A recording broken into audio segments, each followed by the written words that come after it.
You guys had done your assault upon the goblin base.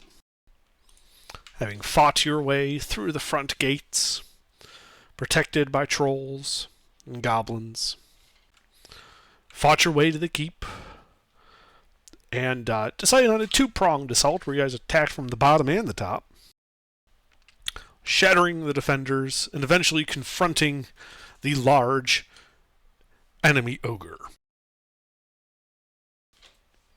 And upon his death, you threw his body onto a large bonfire. With nary a casualty. With nary a casualty. Honestly, if the goblin base was a little bit bigger under, we would have gone for the one party member per region of the goblin camp.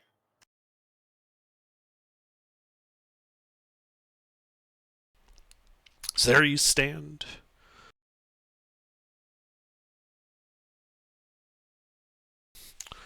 Trophies and barrels of stuff just laying all over the place.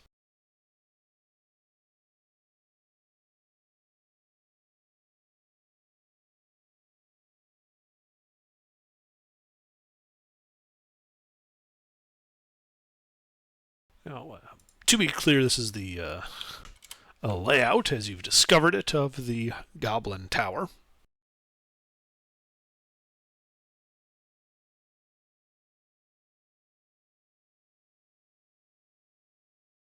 And we're on which floor? Most of you went back outside to throw his body into the bonfire, which you have going Right. currently in the courtyard there. You dragged him out of the third floor. You know, where it's got like that nice office looking space. In that case, I believe what we shall do is we need to do a sweep and a pillaging. I didn't sign up for no cleaning. Yeah, but if we don't clean them out, how are we going to take all their stuff? Is there anything of value here? Well, you guys could take an investigation check to try and determine if there is anything of value to salvage. I can do that if no one else wants to. Who's our sneaker? Who does the investigating? Me, the fighter. The fighter. I have a proficiency, so I'll help. Hey, Ruffles, can you provide guidance? Yeah. Mr. Grimm, the cleric. What kind of cleric are you? What path did you go? Oh, order. Order. They're fun. All right, Hebron. So you start looking around his office, and you do discover that there are a large collection of silvery coins, several gems, a rather nice-looking chair, a small iron coffer, two one-gallon casks, and a medium creature-sized piece of studded leather armor, which has several unique rivets on it that are inscribed with various symbols. And it appears to be magical.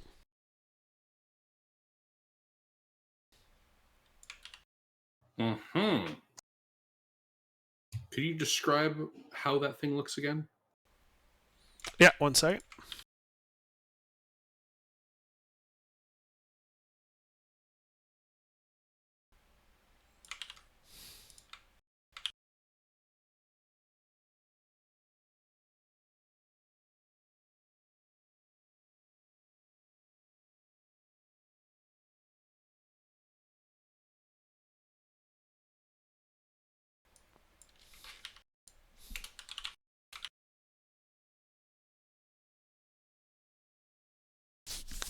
So that's all you found on his floor.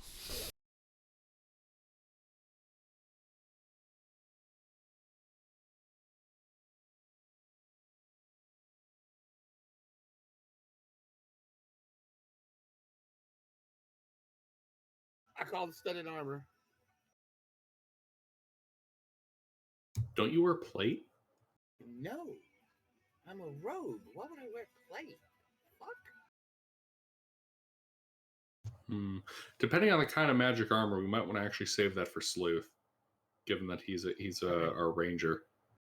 Like I said, it just depends on what it is. Although I don't think any of us have identified, do we? Not a wizard. Nope. Sleuth is the one that has identified. No, he doesn't. He's a ranger. Oh, well then.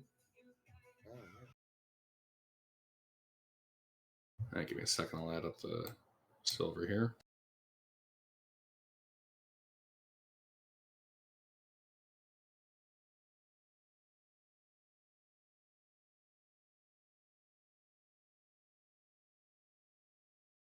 Ruffles, do you want to take the stones, the diamond? Sure. What do you want me to take? The gems? Yeah, take the gems and fancy Yeah, I can rocks. take all the glass. What's in the coffer under? You open it? Yeah.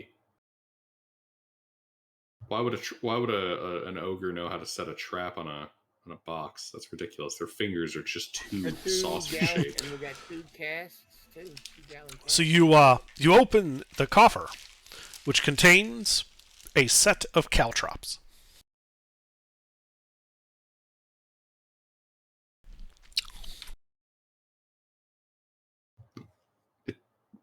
It just has caltrops? Yeah, 20 caltrops. Huh. Just instead of As a soon as bag, you they're touch them, the spring blade activates. And each caltrop reveals that they all have glyphs of warding. A small thermonuclear plume emerges over the jungle. Roll a new party. yes, yes. Alrighty. Are we able to spend time with his armor to figure out what it is?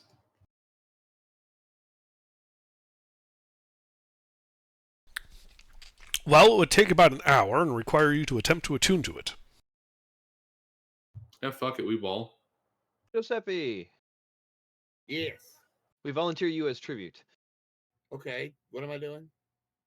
Blind am I- attuning Attuning to what? the leather armor. Blindly. Okay. Let's do it. It's in a goblin's camp. What's the worst that could happen? I mean, It's if- cursed. I mean, if come I- on. how often do I get cursed items? Oh wait. All right, Here, let's do this. let me roll a dice. I think there's a mathematical formula for that one.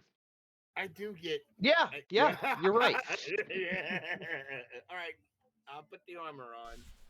Okay. You put the armor on. Everyone just kind of waits with bated breath as the hour passes. You kind of fiddle with it a bit. And as you're fiddling with it, you eventually realize that one of the rivets, which has a symbol of a shield on it, kind of just falls off in your hand before it rapidly expands and you find yourself holding a steel shield. Ooh. And you realize that this is what the armor I know does. what this. I think I know what this is.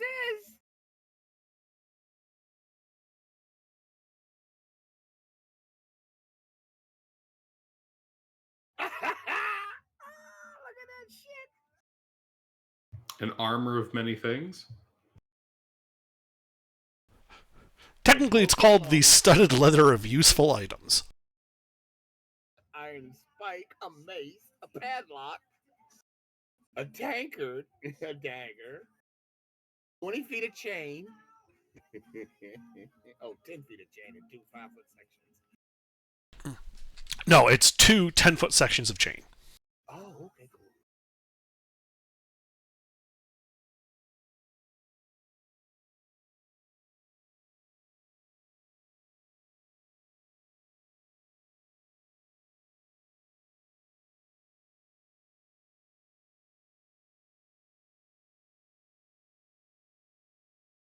So, okay. Also, it does not require attunement. Oh. Okay. But you basically spend the hour fiddling and trying to attune to it, and that's where you figure out what it does, as well as deploying the shield. Does it have a plus? It does not. Okay. Honestly, Giuseppe, it'd be better for you for utility That's true, actually. if you're going to be running rogue. The thing is can I use? I don't know. What's it called? Armor of what? Or just? Well, you're not sure what the official name would be because you didn't use identify on it, which is the magic spell that tells you this. All attuning to something does during a short rest can tell you what it does. So. It gives you less information than identify. I was just trying to put the sheet up, the thing on my character sheet. I mean, okay. Well, call it whatever you like, as long as you know what it is. It doesn't have an actual name? Okay. It does have a name. You don't know what that official name is. You only identify kind of tells you that type of information. Got you.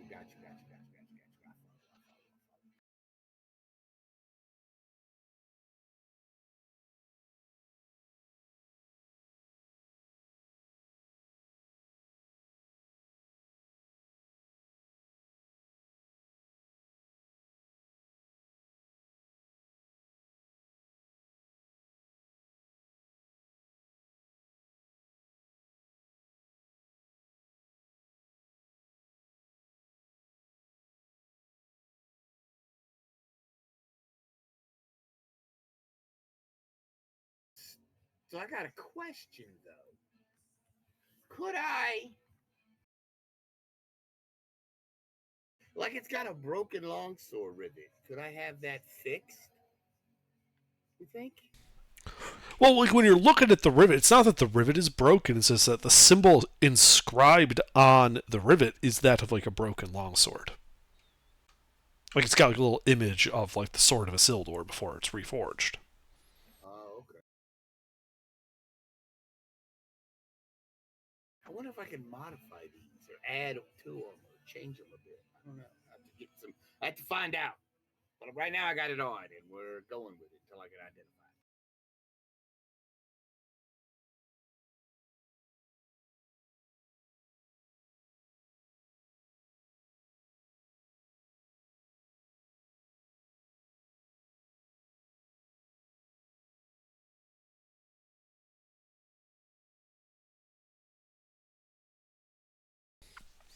All right, so yeah, you guys sit around for the hour. He tries his armor on. He's got that shield in his hands from the rivet. 9 more such rivets on the armor. What do you guys do now?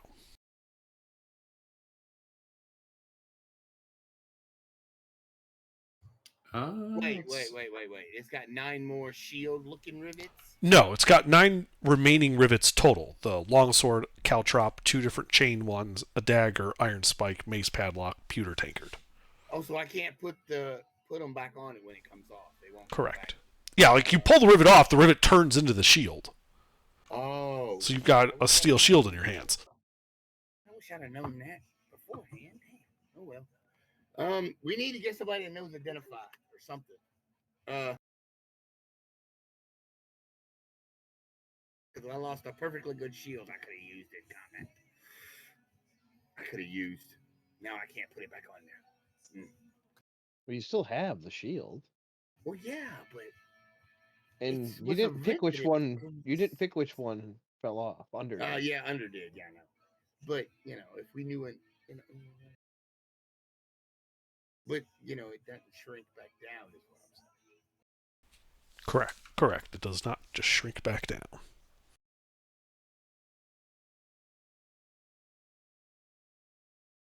Well, all right. What are we doing next, people? Well, I suppose since we've we've definitely cleared this goblin camp, yeah?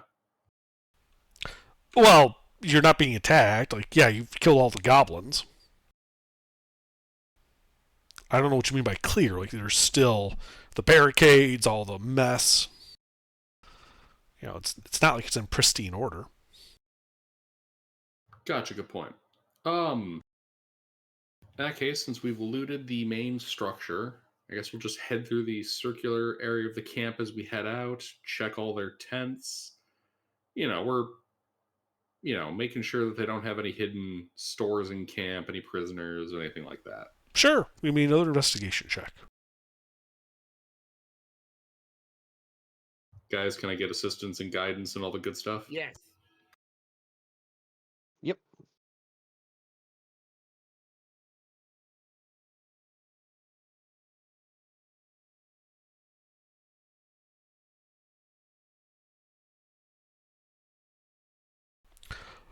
All right.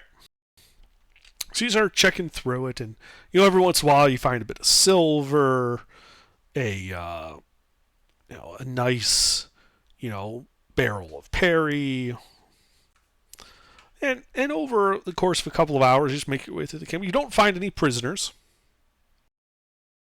but you do find these items.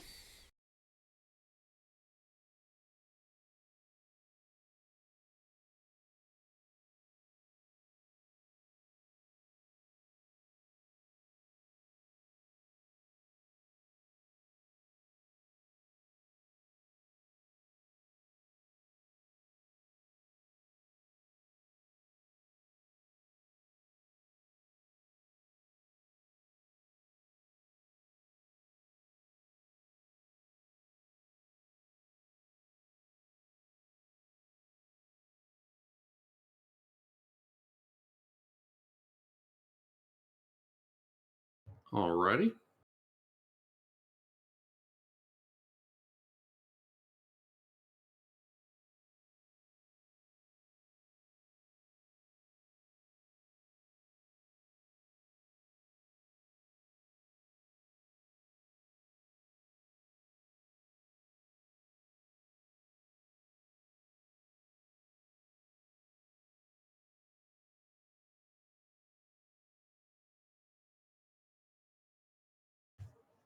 Case then, we shall tickle a shit.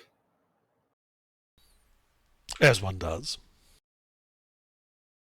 Only other thing I can think of us doing then is heading out into the jungle and picking up that supply drop that the knights left for us.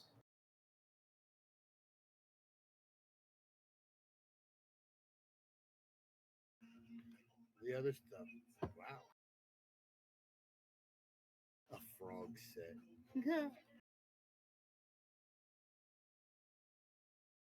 Oh, right. And of course, gentlemen, Granny Poo Poo must be destroyed. Well, yeah.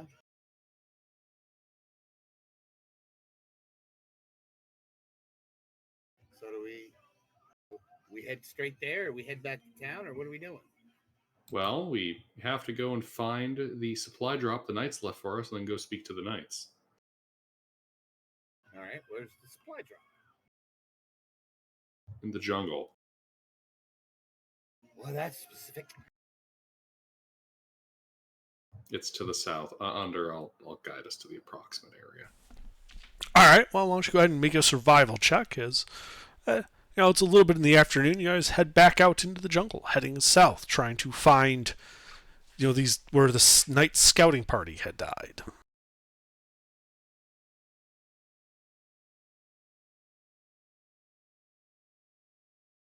You guys able to help at all with survival? I mean, guidance you. I don't have expertise. I mean, proficiency. 14 under. Wait, let me check. Yeah, I do have survival. So he can give you help and advantage and guidance.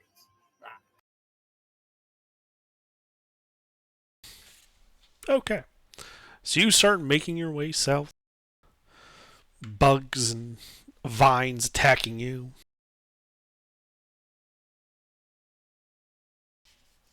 It is a hot day with a bit of a light breeze and just some drizzle coming down on you. But eventually, following kind of the rough trails that the goblins had kind of bushwhacked their way through parts of the jungle,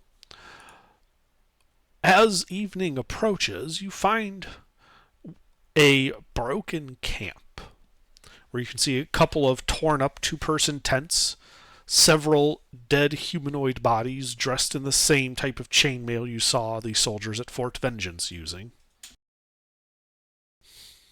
several dead goblins, and the signs of combat having occurred here several days ago.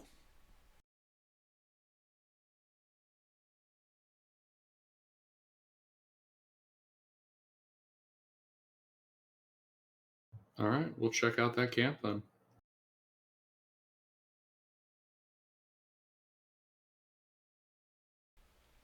All right.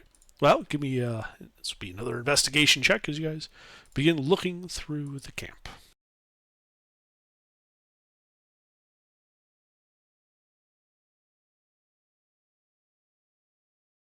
Guidance and assistance and all that good stuff, gentlemen. Yeah. Sure can.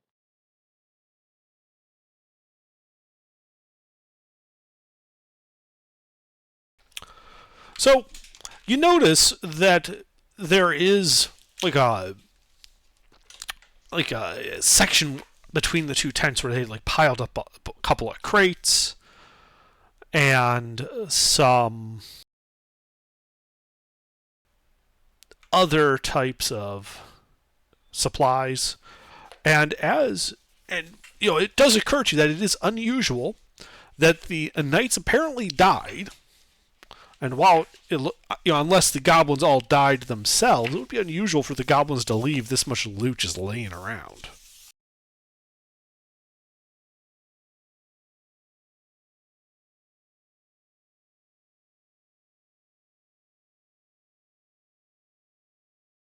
Alrighty. That means something else killed them. Any signs of what killed them? No.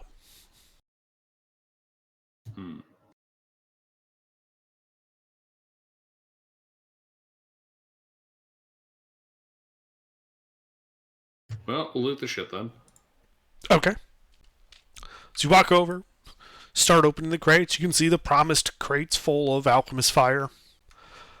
But as you do so, you kind of feel the ground rumble under your feet a bit. And what is everyone's passive perception? 13. 15. 18.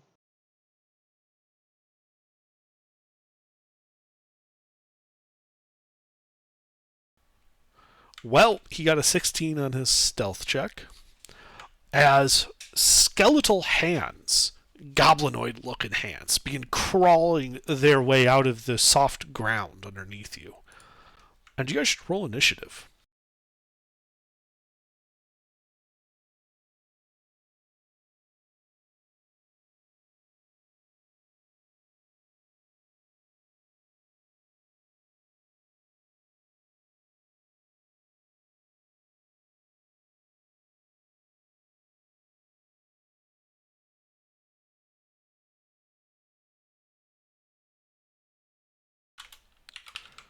All right, Giuseppe, do you have anything that prevents surprise?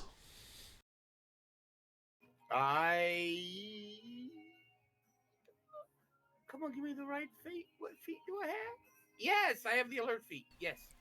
Okay, then what would you like to do? As you see these bony goblinoid hands just crawling, like it looks like there's like a half dozen dead goblin skeletons, just their hands crawling out of the ground.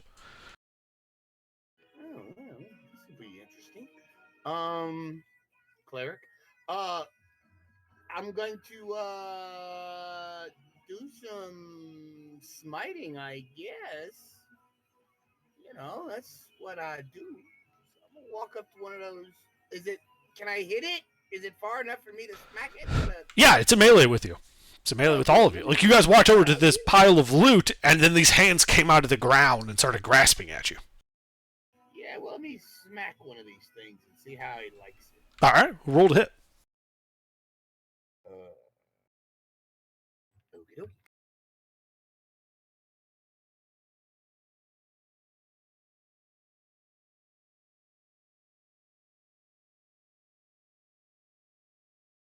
That was probably dead. All right, that hits it. Yeah, it's probably dead, but because it's undead, right? Right. Let me see. It gets an extra. Okay. It is in fact undead. Is somebody else in melee with him? With me? Yes. With the one? Good. Okay, cool. That means I can add this to it as well.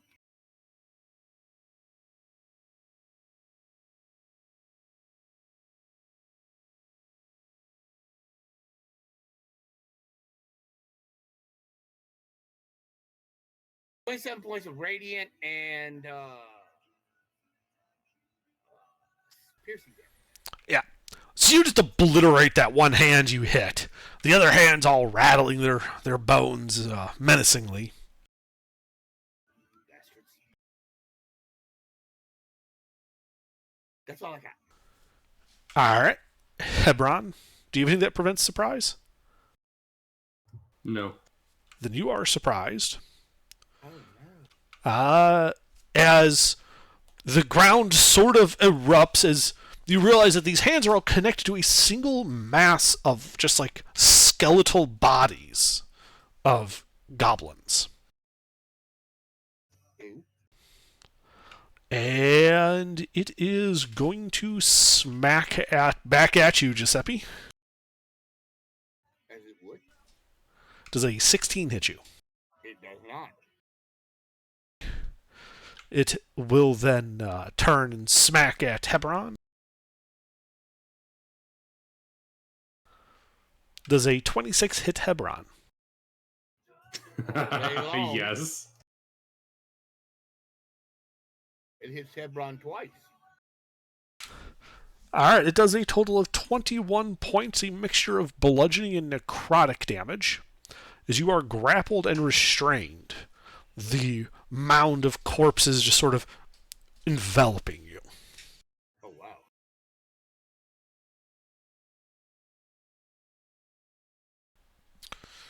wow. Grim, you're the one who had the passive above 16, so you are free to act. What do you do? Well, as an action, I'd like them to make a wisdom save because they can see and hear me. Yes, they can. Turn undead.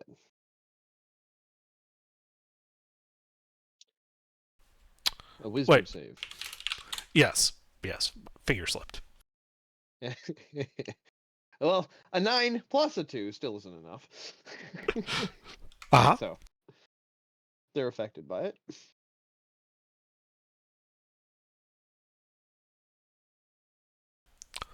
Okay. Anything else? Nope. All right. Giuseppe. Oh, actually, I guess I can move away a little bit. Okay. Yeah, you move away. I'm gonna hit it again. All right. Roll to hit.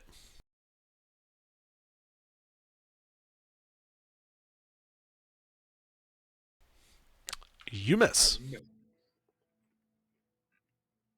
That's it. Yep. So, Hebron, you are inside this mass of skeletal bodies poking and prodding at you. You are grappled and restrained.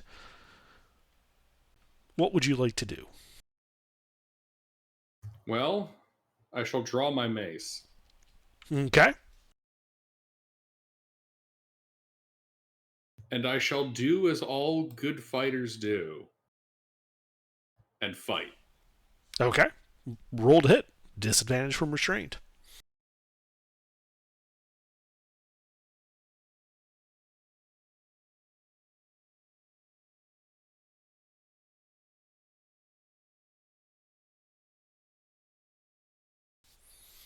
Yeah, you are just unable to get that momentum going with the mace and are ineffectual. Action surge. Uh-huh. I shall attempt to get out. All right, strength athletics check.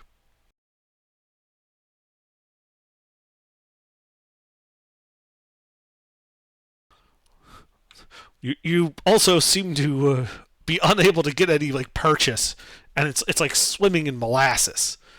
You know, you can't quite get going anywhere. Alrighty.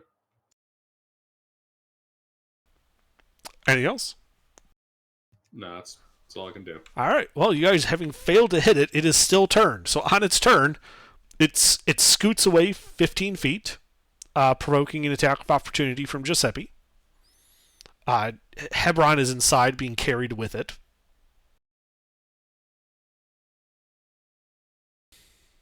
Giuseppe, do that or let it go? Hey, you hit it.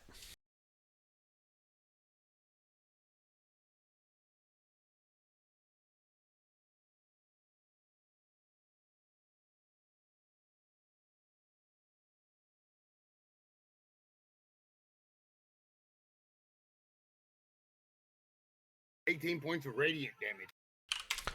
Indeed, yeah, as you take a decent chunk out of it, which means I believe, Grim, correct me if I'm wrong, that it's no longer turned, having been attacked. Yes, it took damage. Yeah. Okay, well, it's actually going to scoot that full, the remaining 10 feet, to be 15 feet away from Giuseppe and Grim. And it's going to throw a goblin skeleton at Giuseppe.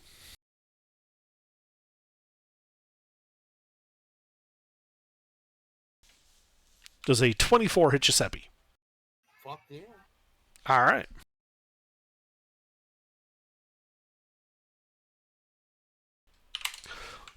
The skeleton deals 23 points, a mixture of bludgeoning and necrotic damage. Good God! And I need you to make a strength saving throw.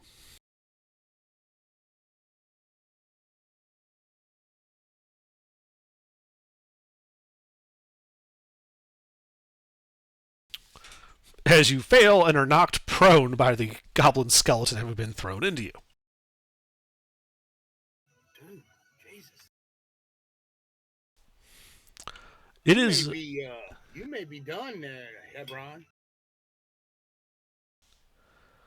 You then see it just sort of. Let's see, it's to use 2 of these. Did that one. Yeah, it's just going to contract on Hebron. Making an attack roll against him.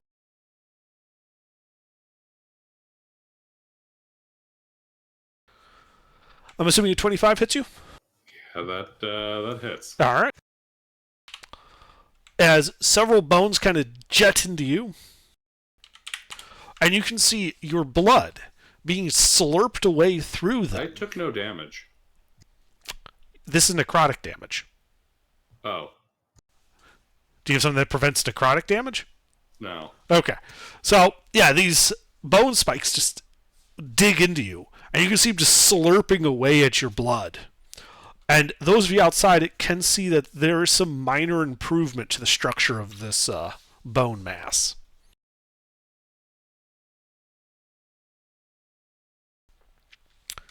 Grim?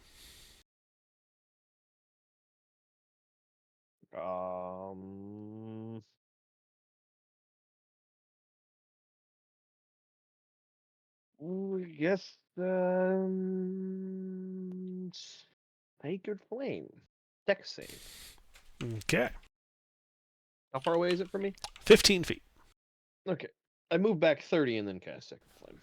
All right. 45 feet away. I think I dodged it. Yep. That's it. All right. Giuseppe. I'm gonna try to hit it again. All right. Yeah, you stand up, run the 15 feet up to it, roll to hit.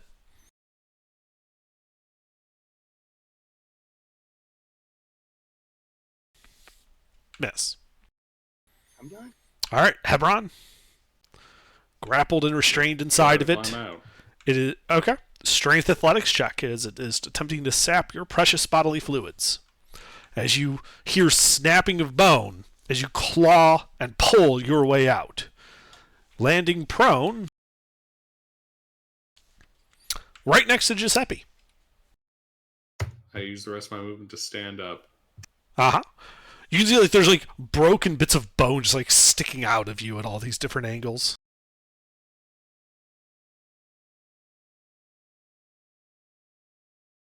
Well, I'm definitely feeling a lot better. All right. Anything else? No, that's all I can do. All right. It's turn. Well, it's going to move to slam into Giuseppe first.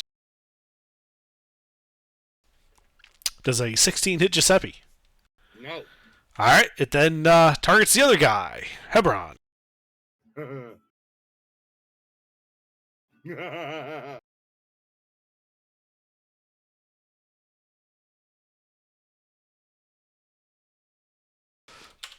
As it slams into and engulfs you, dealing a total of 26 points of bludgeoning and necrotic damage.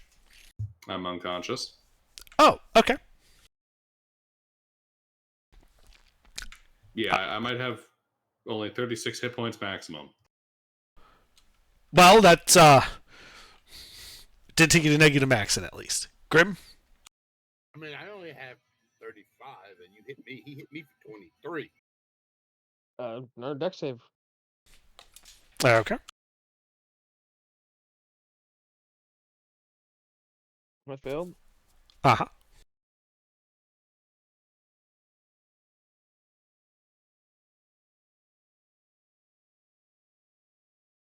So 5 radiant. Okay. Yeah, and does a decent damage to it. Anything else? Yeah, I moved 10 feet back. Okay, 55 feet away from it. Giuseppe? I'm gonna hit it again. I gotta keep going. All right.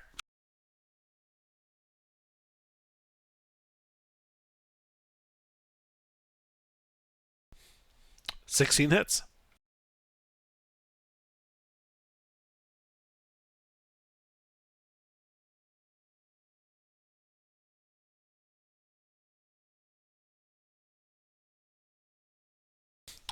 All right, that bloodies him. Points of radiant damage. And shit, that's all I can do. Okay. Hebron, death save.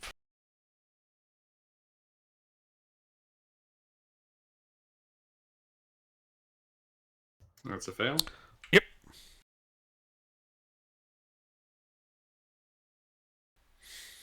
All right. Might be initiative. Yeah, you should be rolling initiative. I could certainly use your assistance, Sleuth. It's definitely different. 18. And we're still level 4. Yeah, we're and it's still your level turn. 4. Big, And I don't think massive creature made of bones from goblin skeletons just ate Hebron. Giuseppe's been pounding on it, and has bloodied it. It is 15 feet away from you. Is Hebron dying? Yes. Is any part in reach?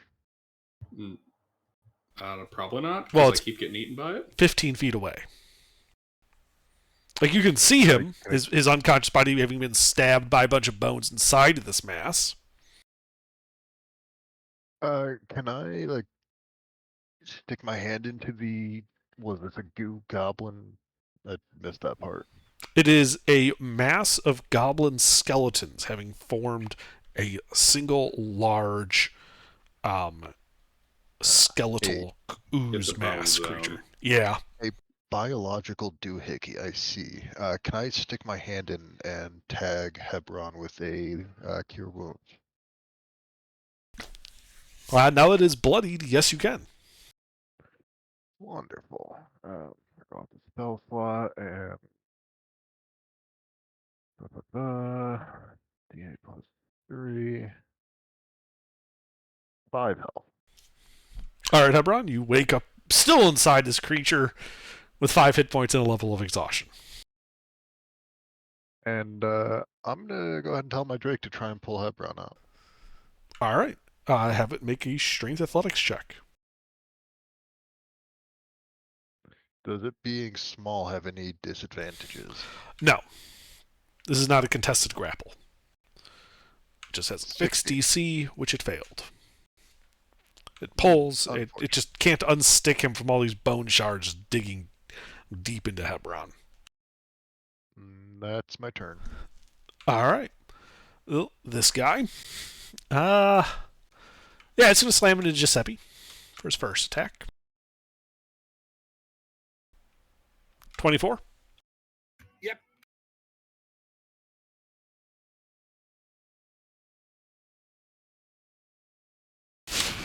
All right, dealing a total of 18 points of bludgeoning and necrotic damage. I am unconscious. Okay. It will then use its second attack to drink the fluids of Hebron. That sounds gross. All right, that's 2 automatic failed death saves. You're- Hebron's dead. No, you have. What do you mean? You're up with 5 hit points. He cure wound you. Yeah, Sleuth I missed reached in that there. part. Yeah, Yeah, Sleuth reached back in at there. 940, Sleuth. Well, River cast cure wounds and gave you 5 hit points. I should probably do this. Now that you mention it. Though it does drink 8 hit points worth of blood out of you, so you're back unconscious.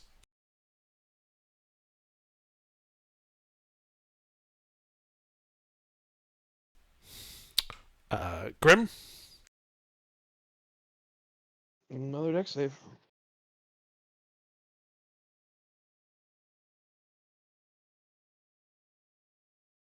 Passed. Anything else? Nope. All right, Giuseppe, death save.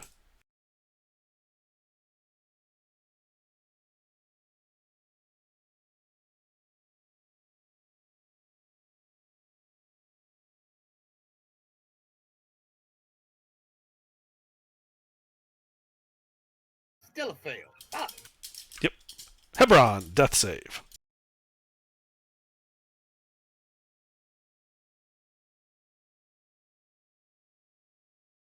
That's a fail. River. Another cure wounds to Hebron. All right, roll it. All right, Hebron, you wake up with 6 hit points and another level of exhaustion. Anything else, River? Dragon's gonna try and pull Hebron out. All right, athletics. It fails to do so. That's it for me. All right, well, let's see this guy's turn. It's gonna hit the Drake.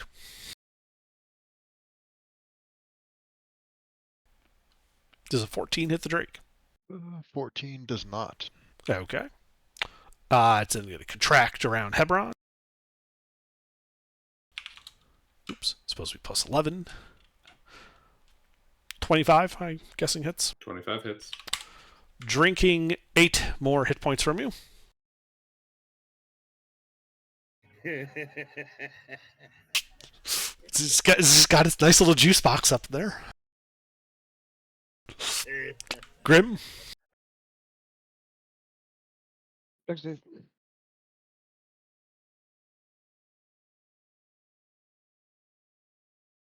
Hey, you felt that time. 3 more radiant. All right, it's still bloodied. Anything else? Nope. Giuseppe, death save.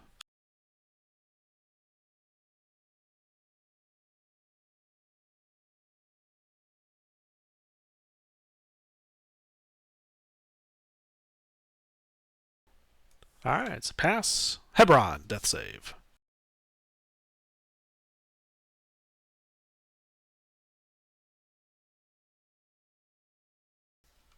That's 1 failure. River.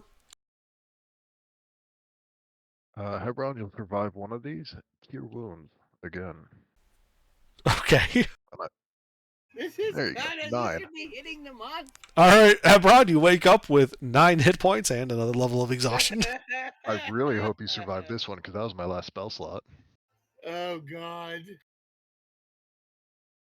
Well, if I could get a turn or have someone pull me out, mister, that'd be great. I'm dead. What are you saying, Mister for? I'm gonna have a dragon try and pull Hebron out again, Okay. and it'll work eventually.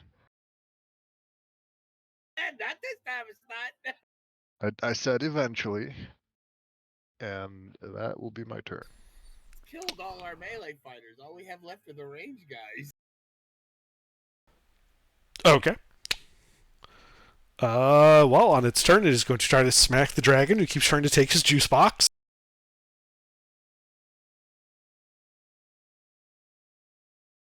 Also a miss.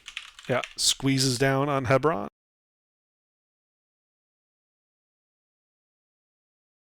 Ooh. Ooh. For 12 necrotic. I just had to say something.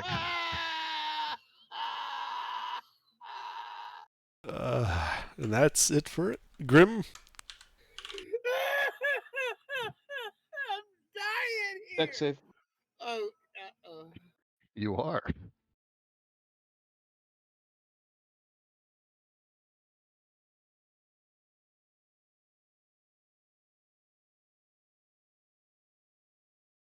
Three radiant. All right. he's pinging him to death. Giuseppe.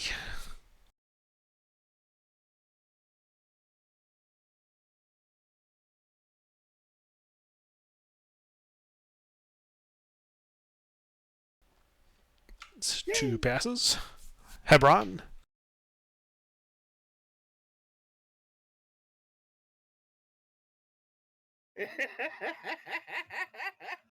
All right. River. How much have we been fighting this thing?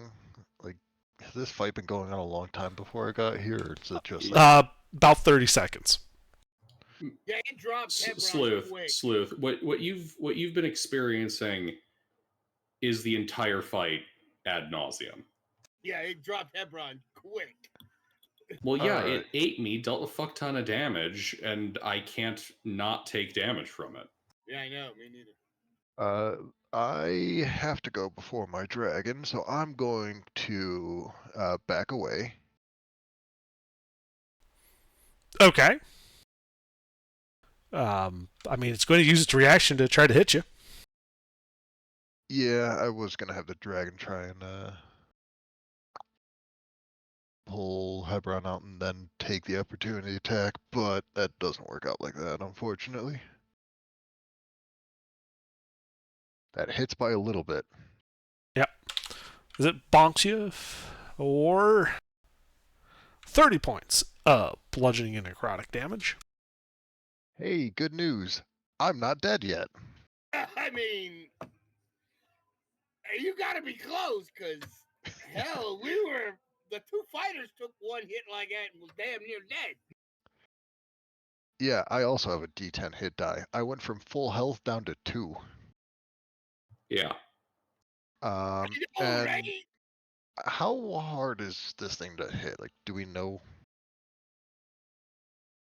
From my perspective, it's been fucking impossible to hit. I don't think we've landed a single hit on it. No, I Giuseppe hit it a tried couple of 3 times. I hit it 3 times. I smited it 3 times. It's got like an armor class that's around 16 or 17, I want to say. 17, I want to say. Let's go gambling. Sharpshooter shot. Okay.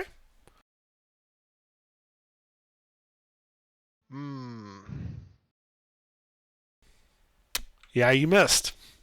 That's about how this fight's been going. Alright, well, I am going to scamper off with what movement speed I still have. Okay, so And, yeah, I'm going to try and stay as far as I can get Uh-huh. while keeping line of sight, because I don't know the terrain here. Okay. Then the dragon's going to go and try and pull Hebron out. And this will work eventually, and I'm not going to nat 1 twice in a row, clearly. The dragon Oh. manages to pull Hebron out of the mass of bones. Wonderful. Yay! Then it's going to scamper off with its 40 feet of movement speed. Well, if it's grappling Hebron, it's only got half that. Yeah. So 20 feet back. That's my turn. Okay. On this guy's turn. It is going to fling the skeleton of a goblin at your Drake. Does a 26 hit your Drake? By a little bit.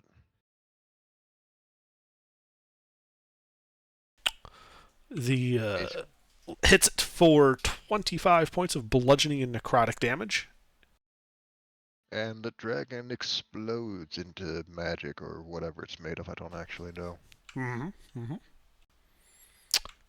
It is then going to chuck a body at you. Mm-hmm. How much movement speed did you have when you said you backed up? 30 normally. Okay, so you're 30 feet away from it. I should have used feline agility because I remember that I have that when I need it. Haha. Yeah, but it's just going to chuck a skeleton at you. Yeah, I think that's nap time. Is it capable of doing 1 damage?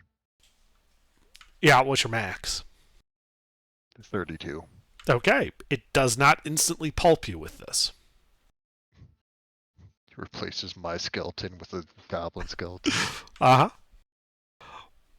And it begins to advance, moving right up into Hebron. And that's when you see it fall apart.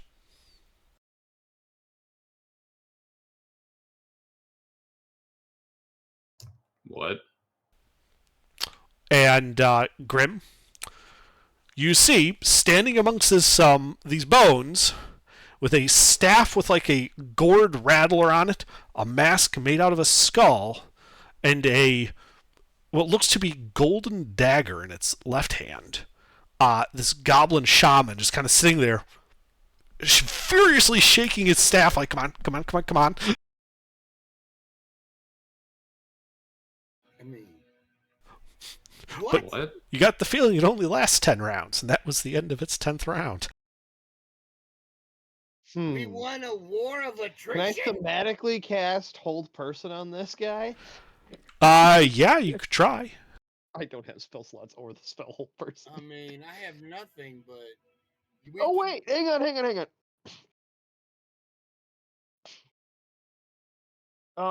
Da-da-da-da-da-da-da-da-da.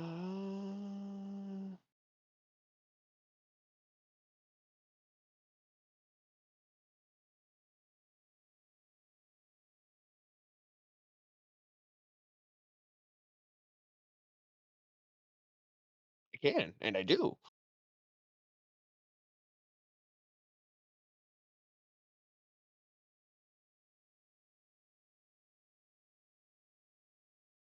Oh no, I can't. I do, but I can't. Never mind.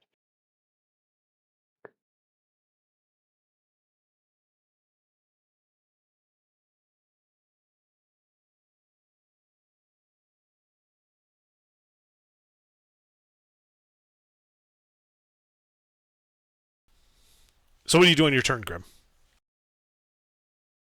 Oh.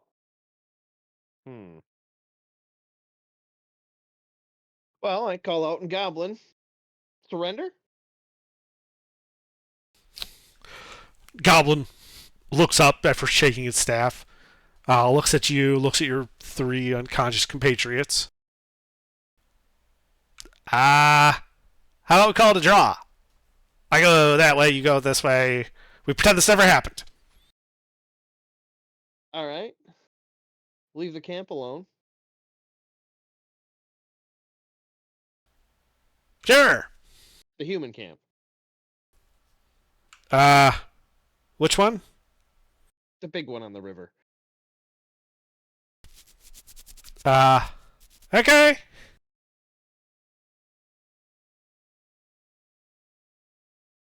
I kind of just flare up my hands with radiant energy for another sacred flame, and I kind of just make a shooing motion. Yeah, well, it's he's making motions like, yeah, he's definitely going to take the retreat. Okay. Giuseppe? Death save, I believe.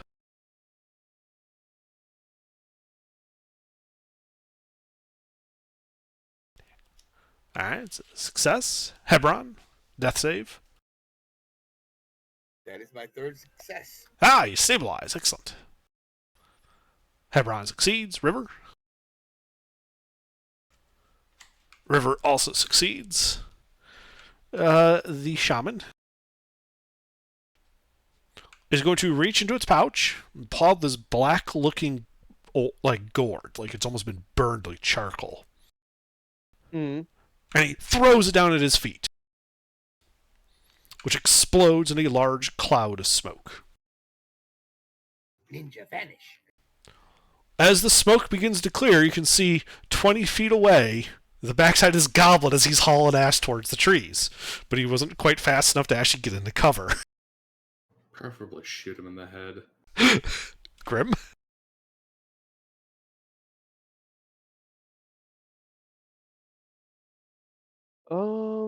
Let's see. All right, I'll move back to the party. How far are they from me? Well, who's the closest to me? Because I know River moved. I think Hebron and Giuseppe are kind of just chilling. River would be the closest. He is, let's see, he backed up 30, so he would be 20 feet away from you. The others are 55, I believe. Okay. Sorry, 50, not 55. Well, I can get to River, and then I will dump a potion of healing down his throat. Alright, roll it.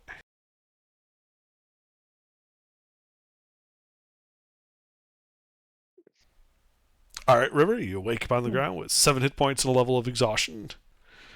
Anything else your turn, And Grim? then- Yeah, I lean down to River and say he's that way, and kind of thumb the direction the goblin's running off into the woods that we can still see, and River could still shoot.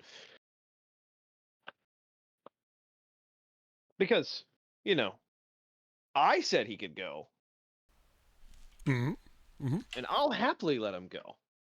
But I don't think my party will. So anyway, that's my turn. I raise River, and then... Yep. Well, how far was River? How many feet was that? 20. Okay, I moved the other 10 towards Hebron. Okay. I believe that puts you 10 feet from Hebron. Or, sorry, 20 feet from Hebron. Alright, let's see. Giuseppe is stable. Hebron, death save.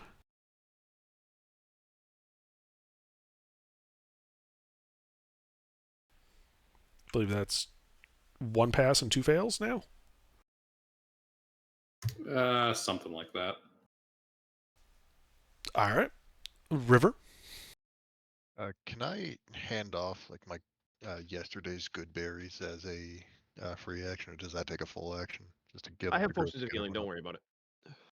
Yeah, but those cost money. We can get Good more berries. money. Good berries are going bad anyways. They only last 24 hours.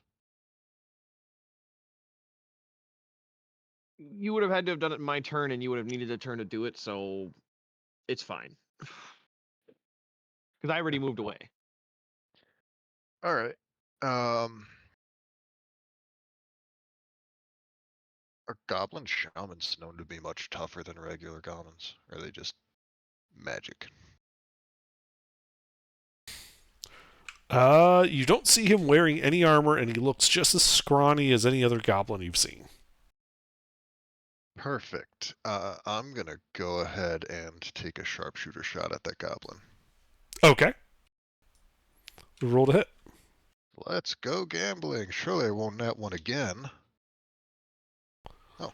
Well, you hit him. You need to stop saying that, Sleuth. And then I'll do what was the thing that goes on the hit. Favored foe, not favored enemy. That's an extra d4. 21. Okay. Yeah. You hear this as the goblin just lands and face plants on the ground and doesn't move. Anything Okay. else? That'll be it for me. All right. Grim. Healing potion, Hebron. All right. Yeah. You move up to Hebron. Roll it.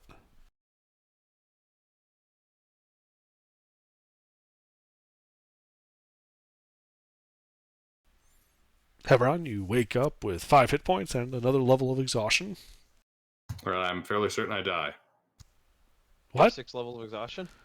How many? I'm fairly certain I'm on 6 now. How many did you go into the fight with? That's only 3 from the fight. No, that was like 5 from the fight. You were raised 3 times. You I sure? I only Positive. had 3 spell slots to heal you with. So unless someone else was healing you from unconscious, you would have 3 before the current one. That's why I was asking, that's- like, what, you know, You're at 4. how much you have going into the fight. Still horrible. That's None. still horrible. Are you sure? I'm sure you only came up 4 times. I'm pretty certain I got put down more than that. No, you didn't. All right. You might be mixing up when you thought you were down, but you were actually up in the death saves. That's possible.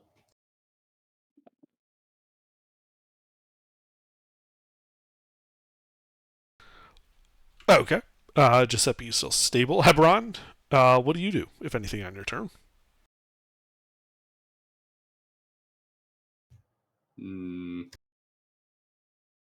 Rest. You need to fucking rest. Is there a combat going on?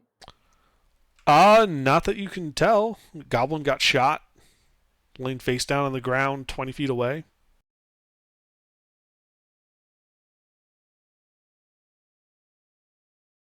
Okay, I walk 15 feet and I throw a javelin into him.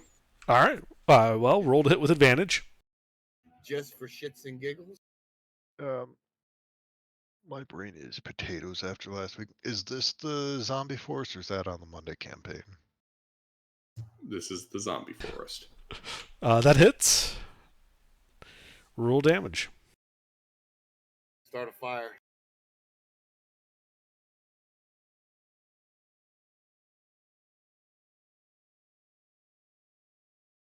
You go ahead and decapitate the corpse.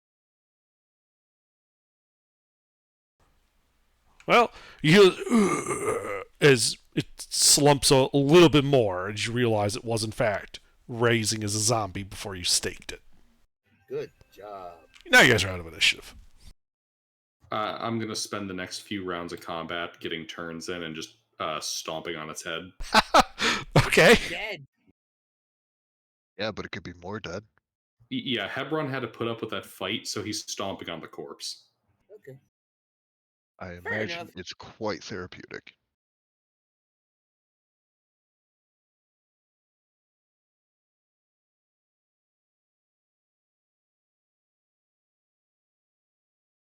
That's rule number 2. Yeah, Is there you a just rule? stomp it into a mushy pulp on the ground.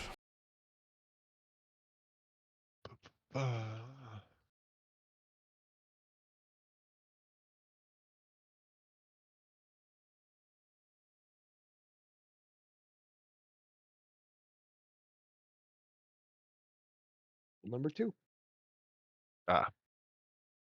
That rule number 2.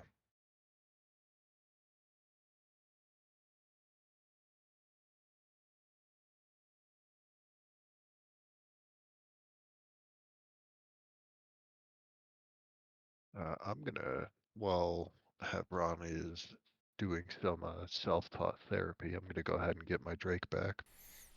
Okay.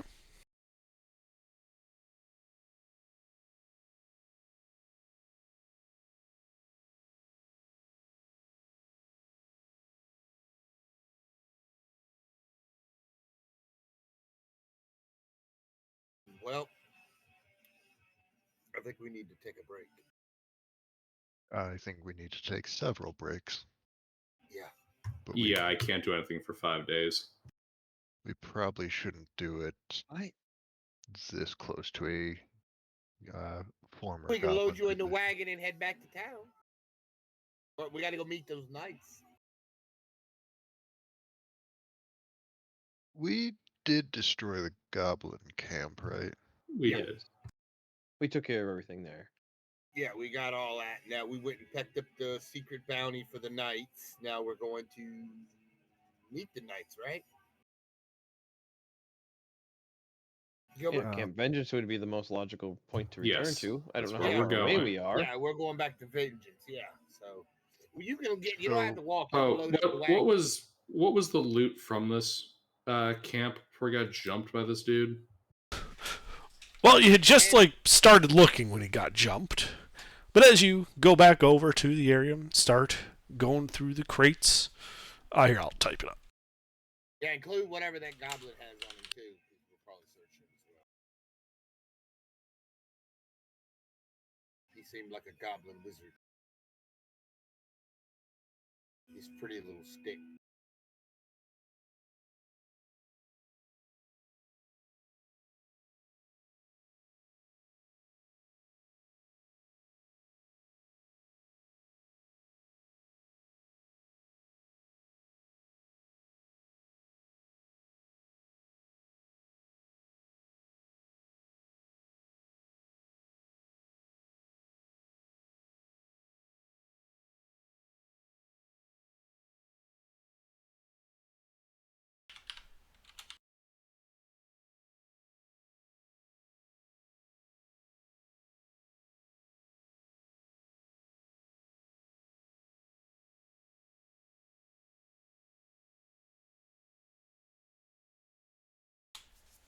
All right, here's what you find in the camp that is usable.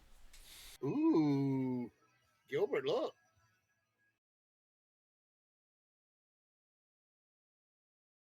A suit of plate mail. I'm taking the plate. Well, of course We you don't. are. You're the fighter. Yeah. We don't have any archers in the party, do we? Yeah, you and the You? preacher, I think. Oh yeah, I'm not me. an archer. I- I I have. said other archers. Me. I'm an archer too. I thought you were a mage. Well, no, I'm a paladin rogue. He's an So I abomination. can use a bow, but I prefer to get in closer. You have a bow. You're not an archer. I have a bow. Yeah, I'm not an archer. No, I have a Alright, short I'm bow. gonna go ahead and borrow all those arrows to restock. So I'm getting dangerously close to only 200 left. Oh my goodness. We need to carry that staff separately because it's probably magical. But we don't know because nobody knows how to use magic. Is the staff magical? We don't know. Nobody know how to use magic in our party. I We can, have a way to test this. I'm gonna have We- my Drake go up and touch it and see if it disintegrates. Oh, well, okay. We can tell if something's magical. We just don't have the capability to identify it. Yeah, generally speaking, magical items do have a dwemer of magic to them. Oh, okay. So does the goblin staff have a glow to it or some magic to it? It does have a dwemer of magic to it, yes. Oh, goody. So, 4 vengeance and a mage.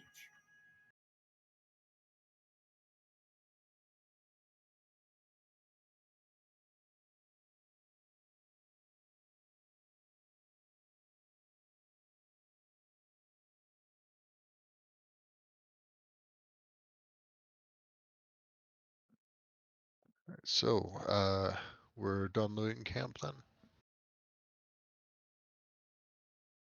Yeah, we're moving the camp. We're piling I- up in the wagon and heading back to vengeance. We should at least get a short rest in before we go far. Just to get some health back in case there's another fight. Yeah, we can do that. 'Cause We may have just had a cleared, short rest before we ran into the freaking things. we should also not be in the goblins camp in case there are patrols that come back during our short rest? We're not in the goblins camp. Yeah, we're not. No, this is where the knights. We're in the care drop spot. Yeah, this is There's where like the a care drop package or is. something. Yeah, you're a couple hours south of the goblin camp. Yeah, it should be Okay. getting close to nightfall actually, It is. because it was. You got about an hour almost- before nightfall. Yeah, so we better just instead of taking a short rest, we can just settle in for a long. All right. Everyone's got a decent passive perception, and we have an elf question mark. Well, I only need 4 hours of sleep of rest. So He's a custom. Yeah, it's close enough to an elf. All right. So if we have Hebron and Grim cover the first 2 watches, I can use the first 2 hours to like hide camp a bit, and then Giuseppe can take the 3rd and 4th watch. that works because I'll be conscious by then. Any objections? No, that works. Type it up.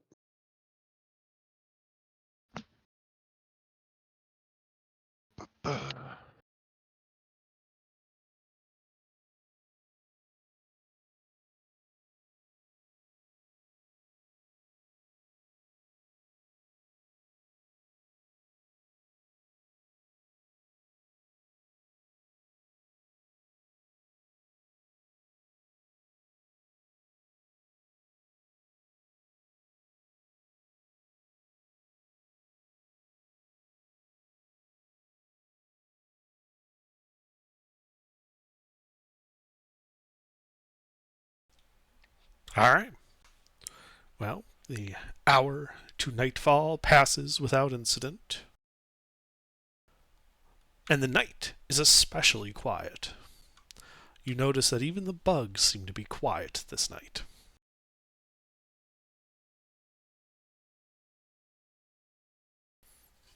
The wind dies, the drizzle ends, and morning comes, bright and hot. You guys have successfully taken a long rest.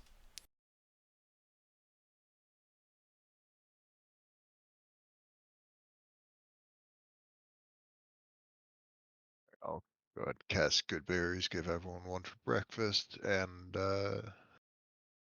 we get moving before something bad rolls in? Question mark. Yes, we should. Onwards we go then.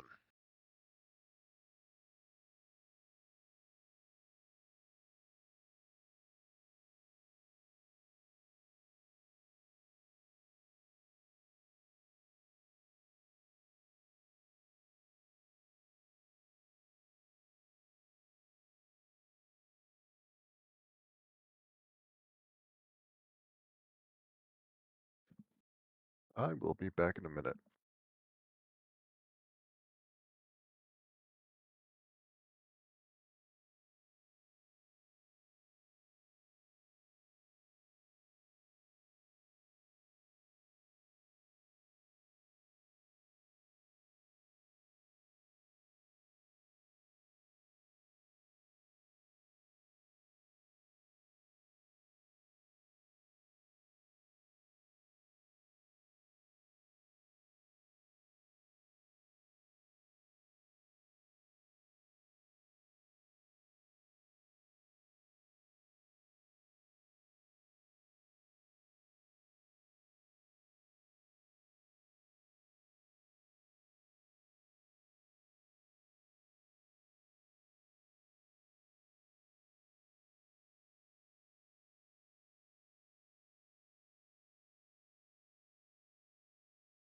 All right.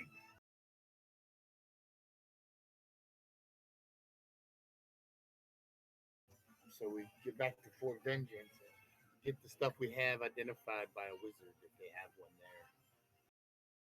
there. They don't. Shit.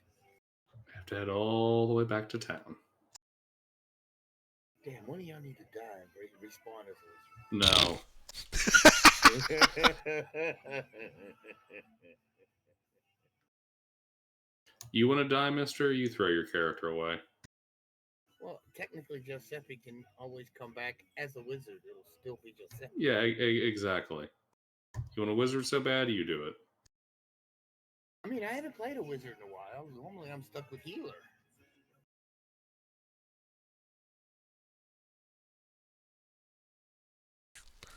So what do you guys do?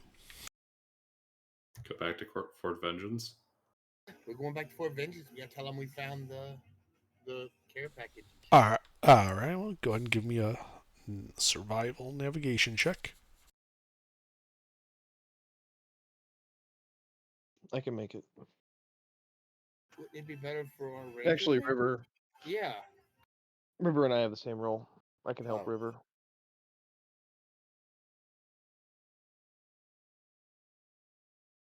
Yeah, we I should think keep River's Hebron. AFK.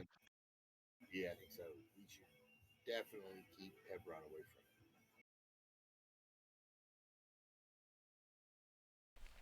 it. There's survival. All right. Yeah, you start making your way to the southeast. The journey, while somewhat difficult and hot and tiring, is not especially difficult. In that, there's no checks or anything to make. You also don't encounter any goblins or the like around you. The only thing of note is that in the early afternoon, you guys are walking along and you can see a kind of like a small yipping dinosaur. The kind that tends to dwell in the underbrush and is a carrion eater. You can hear them about 50 yards or so to the south of you.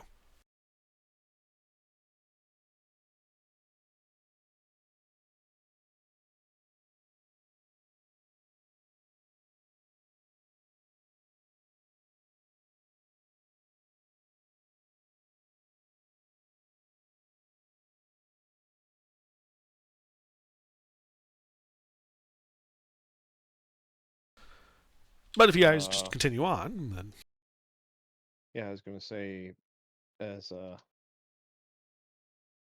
let's check it out. check what out? The sound. Why? You can barely move. You want to go over and investigate? Because we Damn it. have stealthy people who can be stealthy and find out what's going on. We don't need to though. They're small things. We don't need to go over there. We don't need to, but it can be useful to find out what's happening. No, it'd be useful to get back to Camp Vengeance so you can get back to full power. Yeah.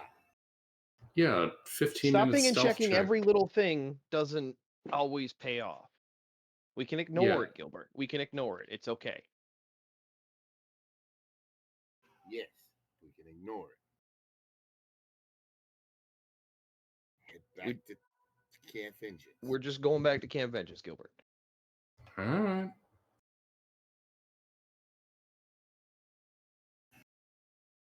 I'm certain that's why the random encounters exist, because nothing happens with them.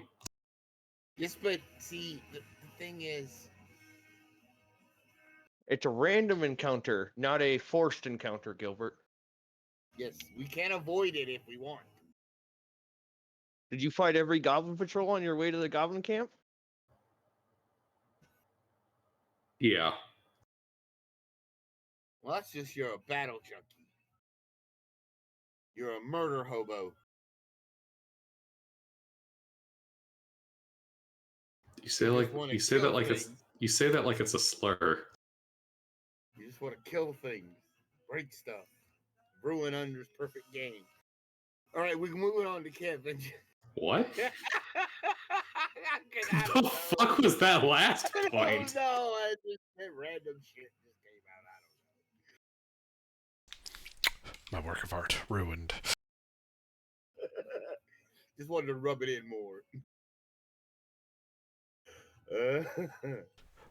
Yeah, you guys just ignore the yipping dinosaurs and make your way to the southeast.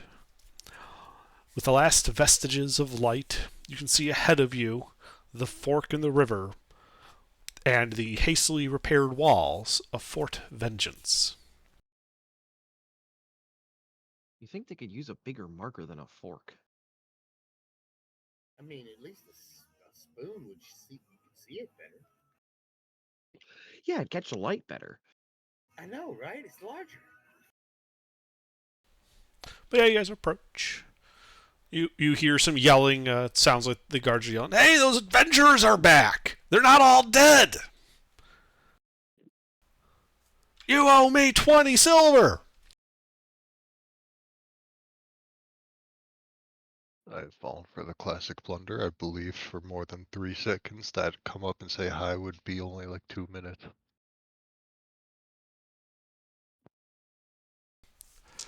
The Alright, we need- the gates are opened. Do you go in?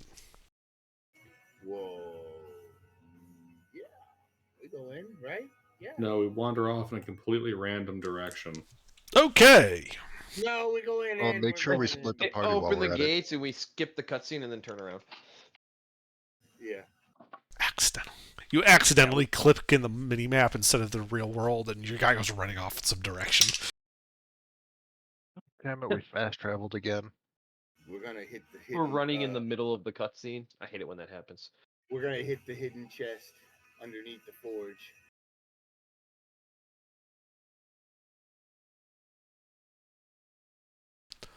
You go in. You can see the repaired walls. One of the more veteran-looking guards, a human with an eye patch over his right eye, says, I know it's late, but Niles wants to talk to you. This way." He starts leading you towards the large tent in the center of the camp. All right.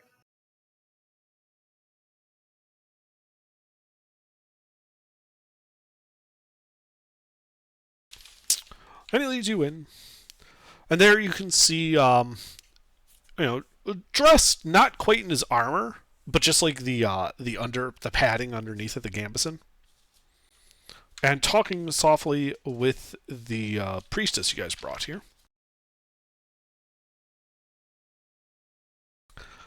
And he turns to look at you all and says,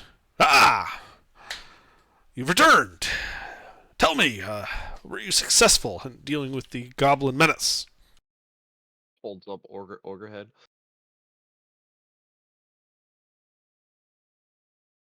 Yep. The goblins have been purged. Excellent, excellent.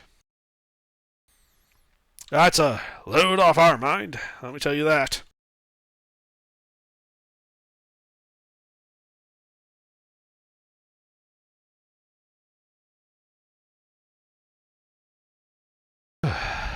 So, what's your plans then? Well, head back to the city, resupply, get some items checked out. We have some people we need to pay a visit to.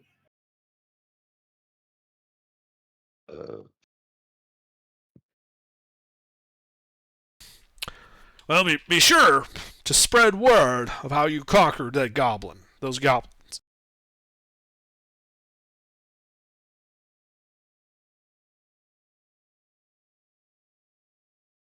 Yeah. Well, you're welcome to spend the night. And I do believe I did say there would be a reward for you.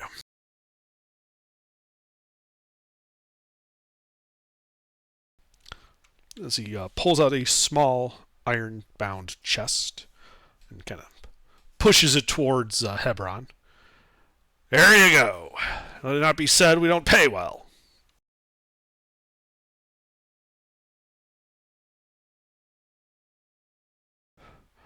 Now, if you'll excuse me, it has been a long day. I'd like to get some shut-eye. You are welcome to spend the night in the camp and return at any time. Yeah. And he just sort of gets up and walks off.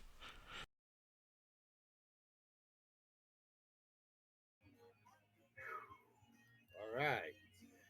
Camp out tonight and head to town. Head back to the village in the morning. Yes. Yep. Good plan. Yep. Get some more sleep. Always good to have more. All right. Yeah, you guys. You know, you're just. Do you have your own tents, or are you using one of theirs? We have tents. We have our own tents. Okay. Yeah, one of the younger trainees sort of just shows you a blank space in the camp where you can set up your tent. The night passes uneventfully, though you hear the sounds of the camp around you. Morning comes.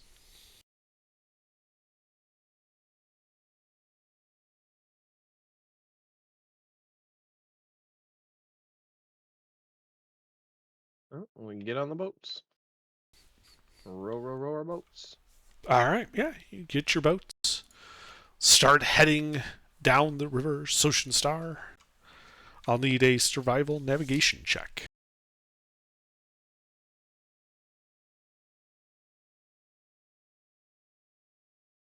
This is one of those things that we're all decent at, isn't it?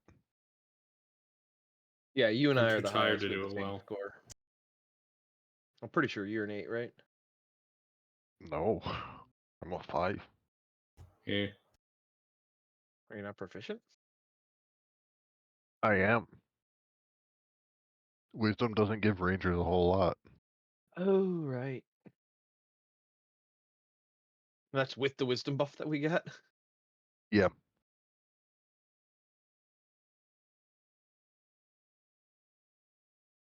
All right. Well, I stand on the bow of the boat, as one Captain Morgan does. Mm-hmm. And you're navigating down this river. Your pair of boats. And as night starts to come upon you, and you start to settle in towards one of the shores, are you going for the north shore or the south shore to make your camp? Hmm. Which one have we normally been camping on? The north. North it is. Might change things up. Mm-hmm. Because getting into habits is how you get ambushed.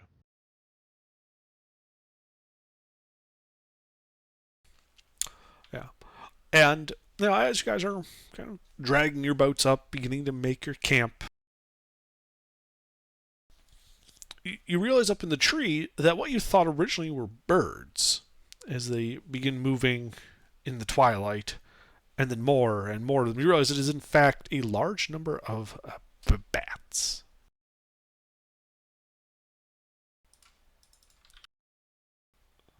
And they are in fact descending upon you guys. You should roll initiative.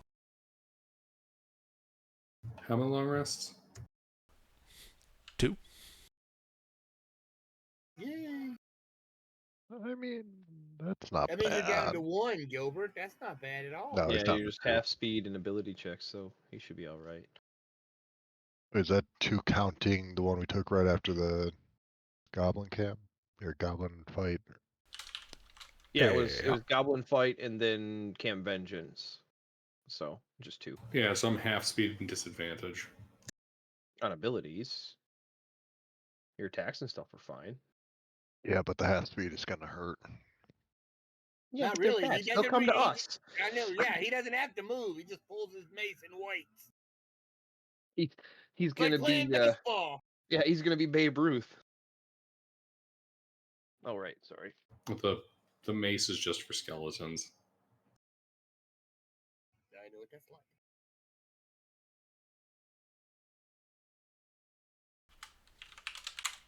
All right, Giuseppe. What do you do?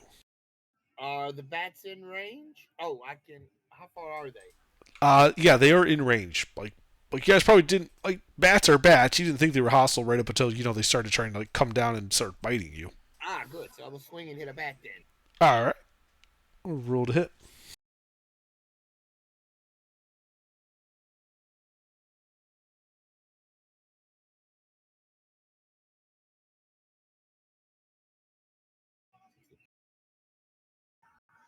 I'm sure that hits. Now, should I smite the bat or not? That hits.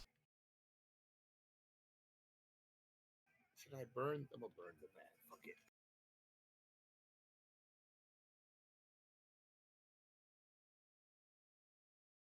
Anyone else happen to be in melee with these bats? Or is it counted as a group, or is it a single bat? It is a swarm. So that means I can use sneak on it. You can if you'd like, yes. Well, of course I'd like.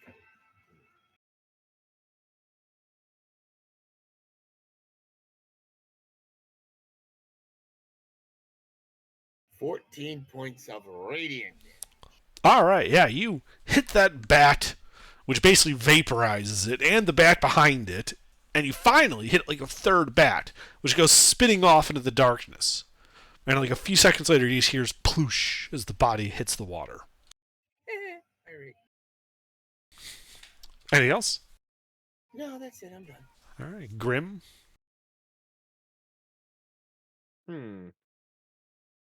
Lots of enemies. Perfect for an AoE if you had one. Yeah, if I had one.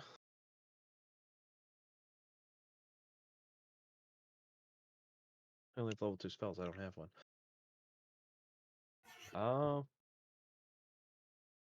Then I will. Yeah, spiritual weapon. And start whacking the upper part. Sure. Roll to hit. You hit. That hits.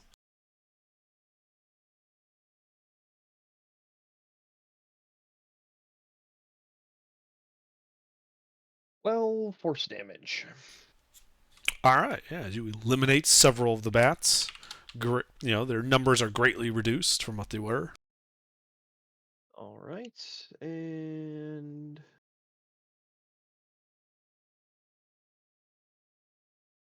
then that was a bonus action. So then for my action, I will do and just a sacred flame.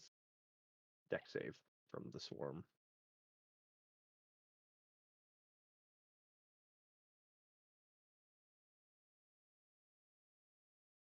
Nope.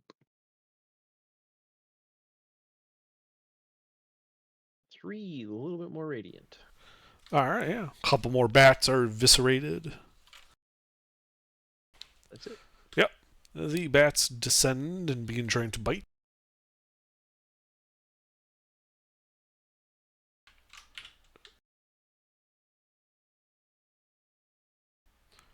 As he tries to bite River. Does a 21 bite River? 21 does it. All right. It does 4 points of piercing damage. And it's your turn. I would like to back away from the bats. How much movement speed you got? 30 feet. Yeah, that'd be enough. The bats are going to take an attack of opportunity against you then. Understandable. 12? Nope. All right, yeah, you back away from the bats. Sharpshooter shot. Let's go gambling. Hit.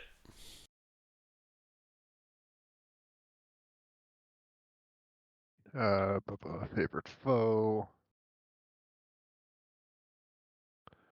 22. All right.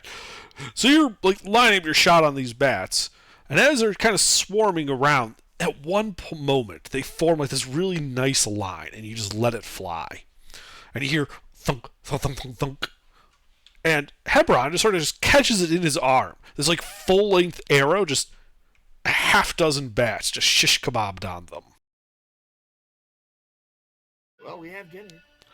As you realize that was pretty much the end of the bats. You guys are out of initiative.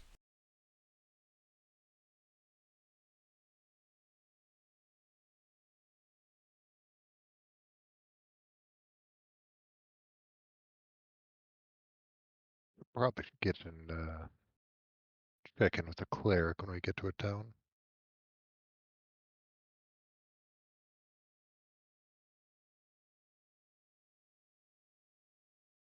Yeah, we got a few places to see when we get to town.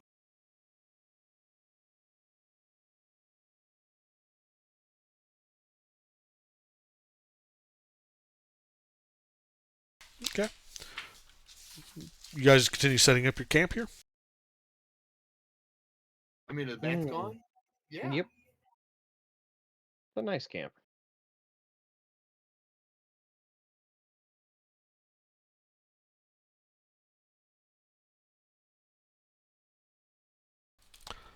All right. Same watch order, I guess. Sure. The night passes without incident. Morning comes. And, River, I'm going to need you to make a Constitution saving throw. Oh boy.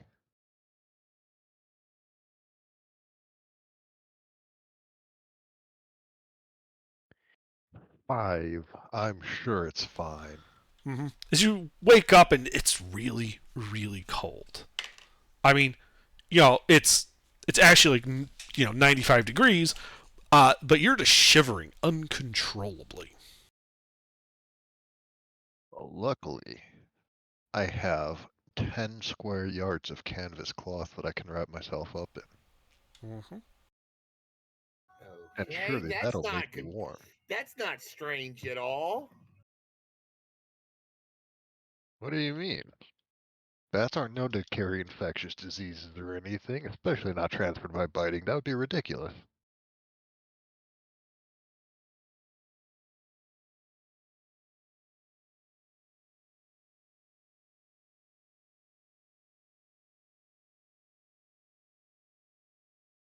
I think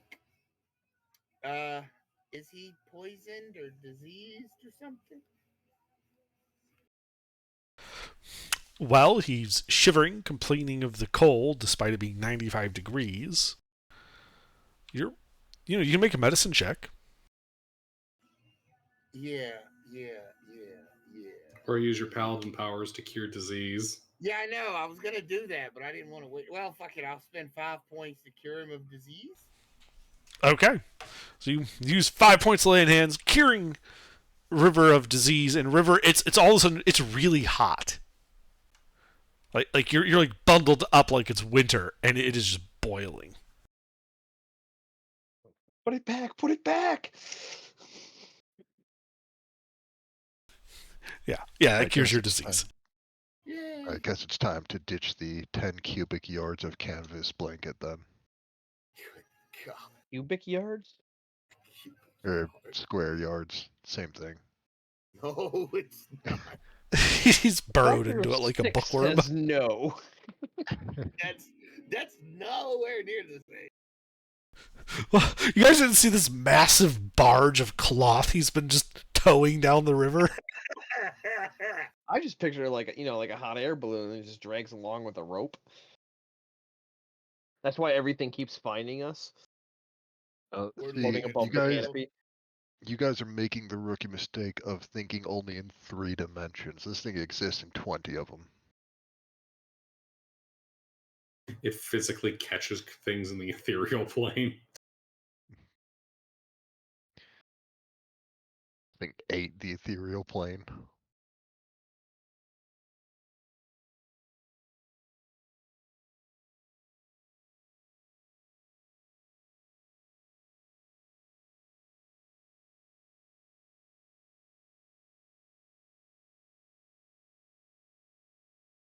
Alright, how far is it to the city?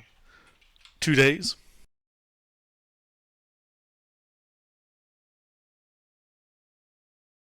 And we don't really have any reason to stick around. Yay, nay team. I mean, I just want to get back to town. Onwards we go then. All right. So you head down the river. I need another navigation check.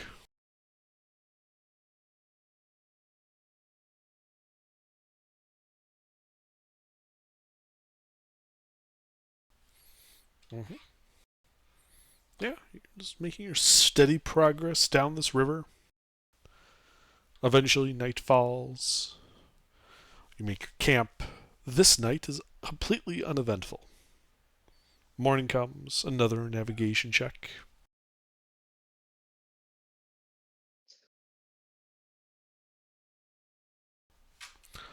Yeah, as you head down the river, and in the early twilight, you can see the outline of the port of Novozan.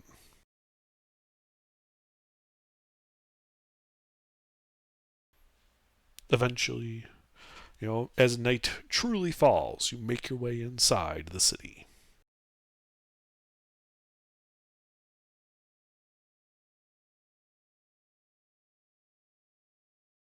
Well, let's go gambling. Well, I mean, you mean literally, don't you? Yeah. Mr. Grimm would like to spend the evening gambling. I will join you there, actually. All right.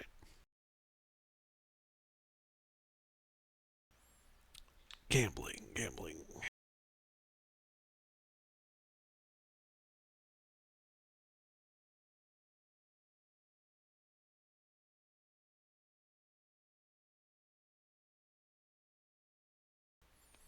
Well, as you guys ask around a bit, you realize that most of the bookies tend to hang out in an inn called the Thundering Lizard.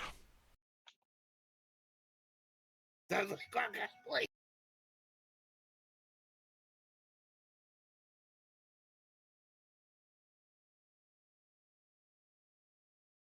Well, I head to the Thundering Lizard.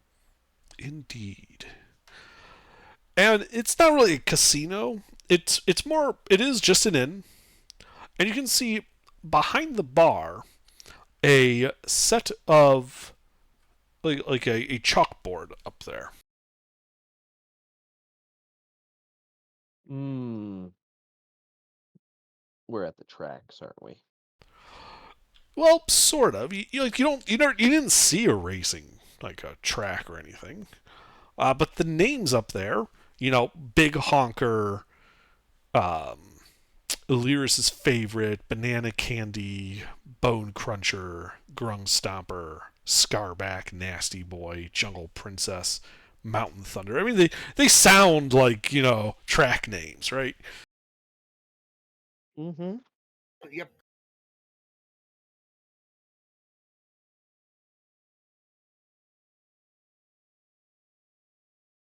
Well, Mr. Paladin and Rogue, why don't you Yeah. suss out who the good one is? Yeah, let's do that. What am I rolling? Performance, persuasion. This would be it's going to be 3 skill checks. It's going to be persuasion, insight, and performance.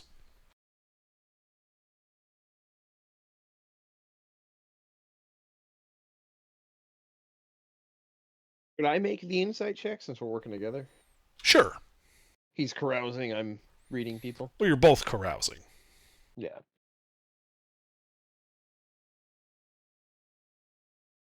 $11 on the insight.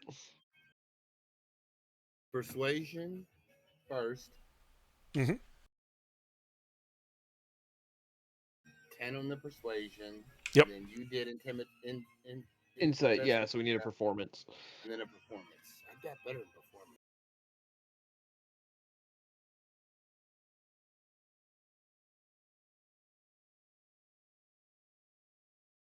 Damn it! So yeah, you guys ask around, and everybody seems to have like oh yeah, like Big Honker might be the group favorite, but my money's on Banana Candy, or my money's on Mountain Thunder. Big Honker's just beginner's luck with that one.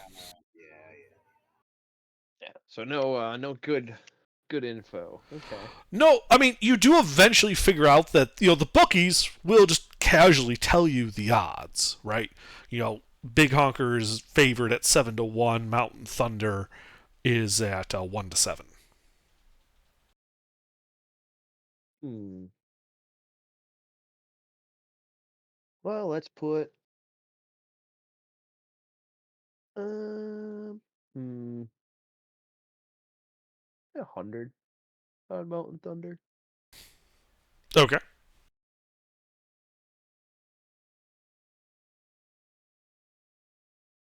I'm gambling with gemstones because I haven't bothered to go trade them out. Sure.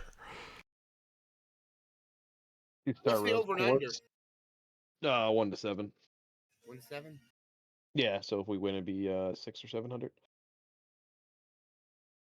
All right, that's all we can do, I guess. All right.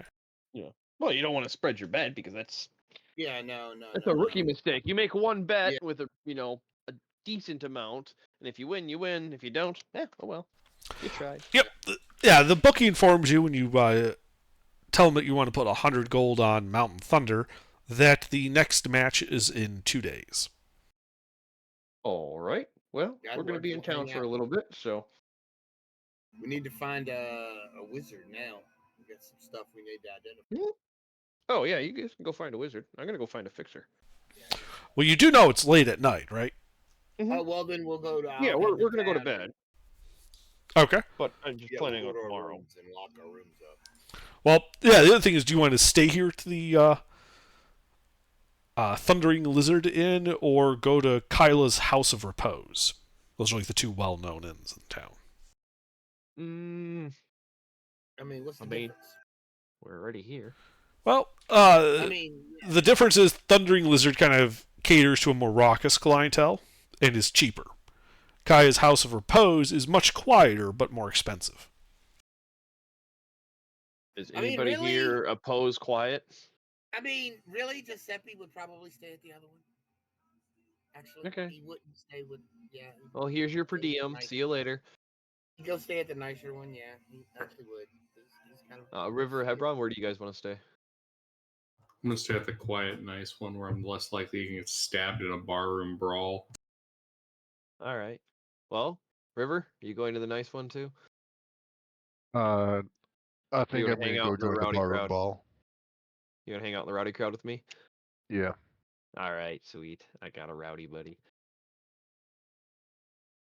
Mr. Grimm is quite content with the rowdy crowd. Okay. He's a rowdy crowdy. Yeah, Hebron and Giuseppe, they make their way to the Kaya's House of Repose. There's no problems making it. It is in a nicer, quieter part of town. A bed costs a gold a night. That works.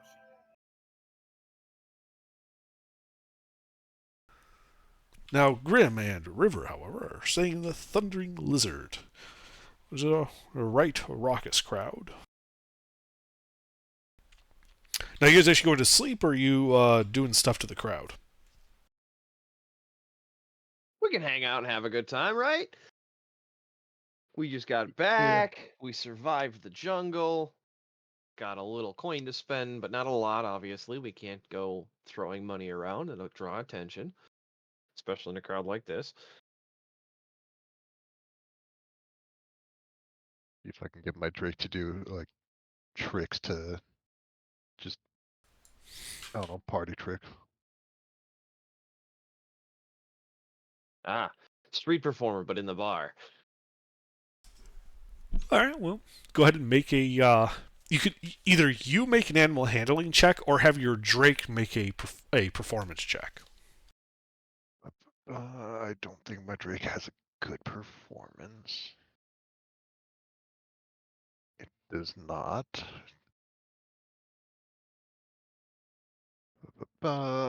Animal handling gets me an 18. Yeah, you have him doing some tricks and the like, and the crowd seems to really appreciate it. At one point, they suggest that, hey, you should totally put that Drake, in this little ring over here. We caught his Vart, and he can fight it. You have a Svart that you will let my Drake tear to pieces? Oh, I want to get in on that. Oh, I'm not there. Damn. This is why you go to the cool bar instead of the fancy hotel. Well, see, Giuseppe won't sleep in the nasty place. He's just not. It's not. No. Sounds like he's boring then. Yeah, Yeah. I guess so. Gotta live a little, and you can't exactly die, so. I'll let the Yeah, Drake shred he this Zvart can't to live pieces. a little. He's already dead. He's just a soul. He can't live a little. Oh yeah. Well, Sounds I'm like gonna he's suck got an attitude issue. I'm gonna suck at. Burger, are you charisma based at all or no? I have a decent charisma. Yeah, it's one of my dumps. So I was gonna say if you wanted to, play bookie, so we can take money off the top of the fight. Since you are putting up your own guy, they should totally agree. Yeah. Yeah, Yeah, if I mean, they they're wanna- basically willing to give you a 20% cut. Deal. Yeah, it sounds like a deal. It's a damn good deal. Would you take that deal? I'd take that I'd deal. take that deal. All right. So I guess your Drake should roll initiative as they open up this. They kind of form with this little. There's this like sandy little pit in the middle, and your Drake goes in. They open up this crate. You hear this. As this bluish looking blur comes charging out. Oh, looks like this Vart goes first. Does Oh, the is that- Drake use its own initiative or my initiative because it would normally go at the end of my turn? We'll say it goes at the end at your initiative then. Yeah. Yeah, so this Vart comes charging out. Looks like it has like this crude little dagger shiv thing. And it just lets out this like wailing screech, this "aye" as it just charges right in and tries to stab your Drake. Does a 19 hit the Drake? That does. It stabs your Drake for 6 points of piercing damage. That does a not ignorable chunk of its health. All right. All right, Drake's turn. It's gonna bite the fucker. Yeah. I need to be rolling this a lot. It Yeah. nimbly jumps out of the way of its jaws. Squirrely little bastard. Actually, you can hear the other guy call out, like, "Yeah, go Squirrely!" All right. That is all the Drake can do. All right. Well, this Vart goes in for another stab. Don't think that'll hit. No. Drake. Bite. Don't Miss. think that'll hit either. Well, it goes in for its stab. Don't think that hits either. Nope. No. Hey, same roll. How about a 10? Does a 10 hit the Drake? No. Okay, can't do it. All right, Drake. No, it has more than 10 hit AC. This is like a bad joke. This is almost as bad as the barbarians fighting each other. Does a 15 hit the Drake? No. What's its AC? 16. Nice. 13 hits the Zvart. All right. We're in it.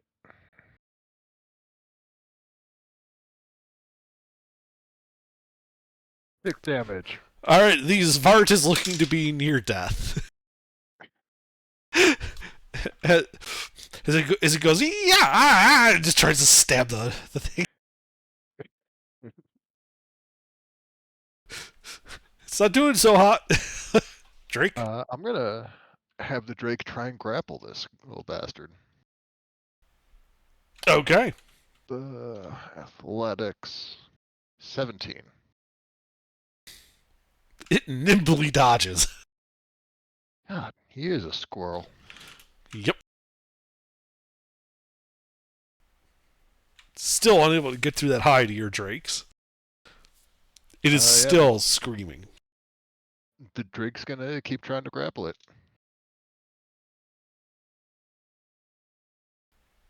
Dodged. No, I think it managed to stab your Drake It does. for another 6 points of piercing damage. Interesting. Change of plans. Bite him in the goddamn skull. Dodge this. Uh, bu- bu- bu-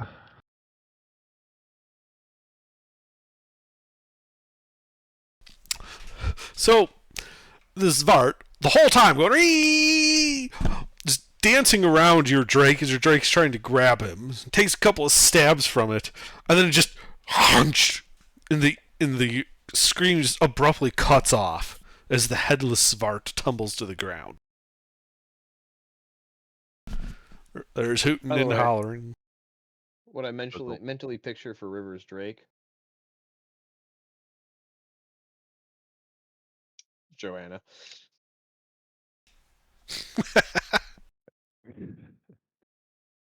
Not Joanna's eggs. Oh yeah, and that was a good fight. Lots of bets. Yep, lots of betting. At the conclusion of it, both you and the owner of the Zvart are paid 76 gold each. Ooh, very nice.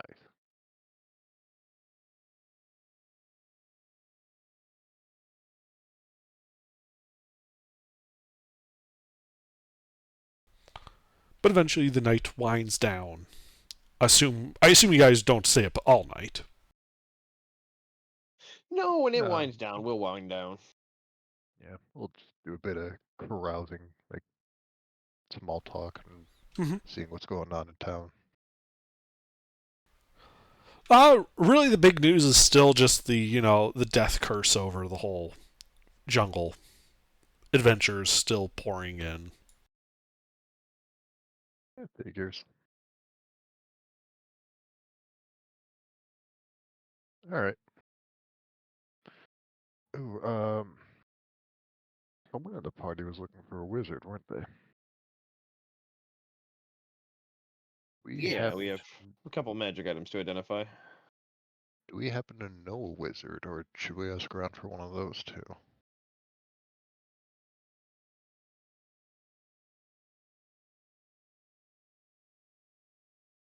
I mean, What, I Brown? expect we're gonna find one in the morning, but it's late now, so we're just waiting to know.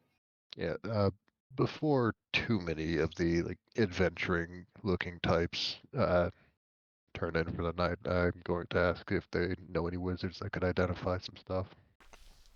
Make a persuasion check. Does No. the Drake being in the fight help this at all with Yeah, it gives you advantage. persuasion?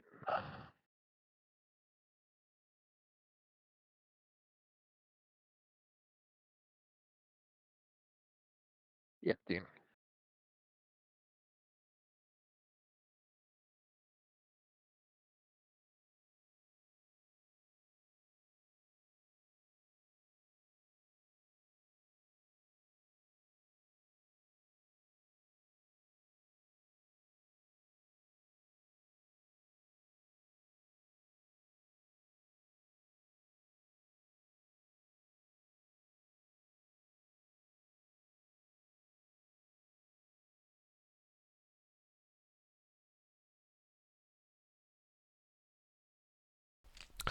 So as you're asking about, some of the locals say, that there isn't really like a wizard tower or anything. There's no like local guild of wizards. There is, however, near the docks, a shrine dedicated to Ida, the good goddess of blessings, which is an arcana domain god. And they shrug and said, if you're looking for more wizardly types, that's where I would try.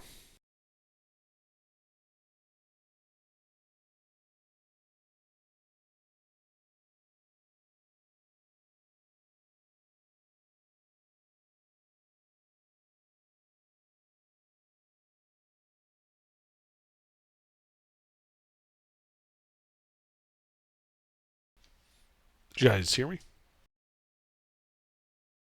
I heard you. Okay.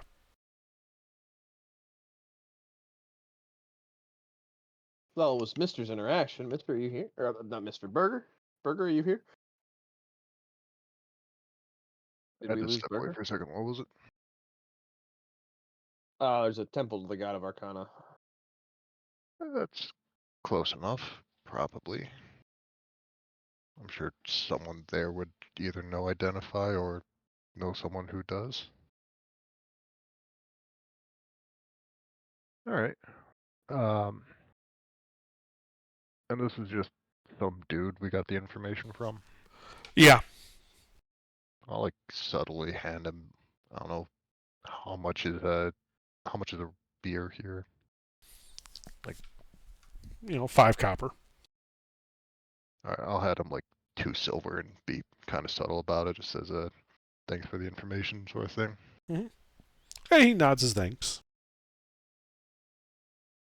And then that, I think, is a good amount of information gathering for the night. Okay. So you guys are turned in? Yep.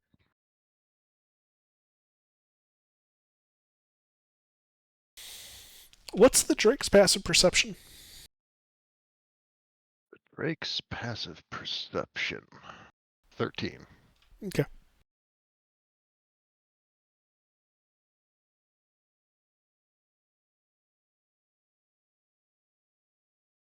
I'm sure nothing terrible will happen.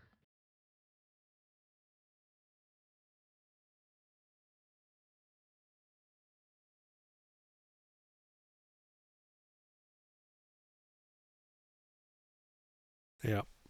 So, the night passes uneventfully.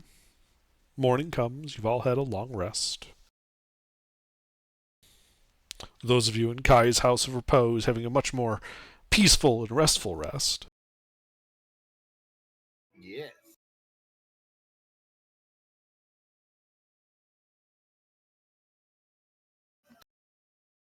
As soon as we wake up, we rendezvous with the rest of the party. You guys meeting up where? Probably the little seedy bar I left them in. Alright. Oh, you guys can easily head over to the Thundering Lizard. They go over to the bar they left us in. We take a different route going to the hotel. Why? We didn't plan anything. Okay. Nor do we ever plan.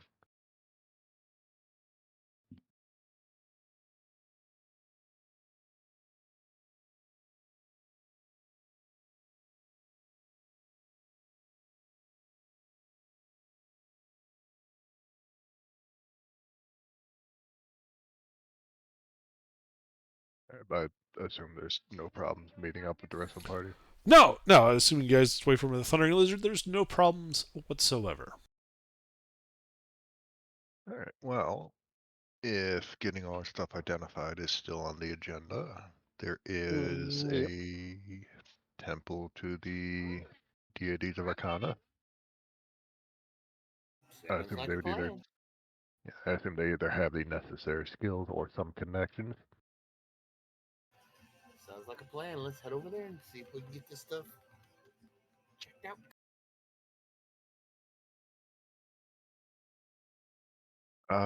Actually, a thought occurs. I never got directions to that place, did I? They gave It'll you be easy directions. enough to find. No. Alright. They're like, yeah, There we it's go the then. shrine right at the corner of, Red Street and Blah Street. And, right next to the docks. Right on Religion Road off of Magic Deities.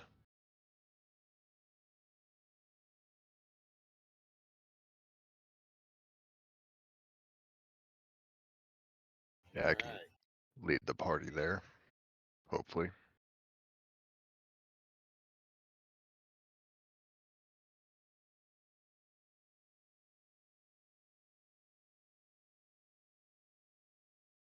Yeah, you head there. Yeah, so you guys start heading that way. Now, as you're making your way towards there, um, who has past perception above 11? I think I most do. of us. I think Almost of everyone. us. Yeah, everyone does. All right. So you guys notice that there's these like three somewhat shady people that seem to be following you guys ever since you Are left they- the Thundering Lizard. Are they short with pointy hats? No, these are all tallish humanoids. They have pointy hats. No, they seem to be wearing cowls. Oh boy, the Drake at the bar has gotten the attention of poachers. Interesting.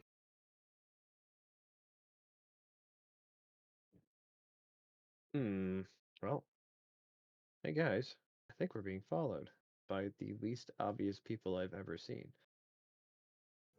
Who? Where? I exclaim Hmm. sarcastically.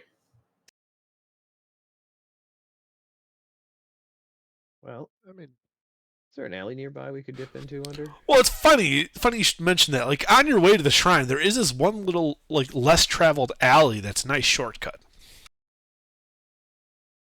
How Yeah, that doesn't perfect. plan.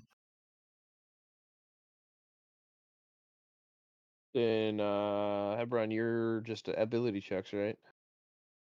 Down to Hmm? 1. Should be, yeah. All right. uh, Well, Giuseppe is the stealthiest, I think. Maybe the ranger. I think I am. I am something of an expert in it. Mm-hmm.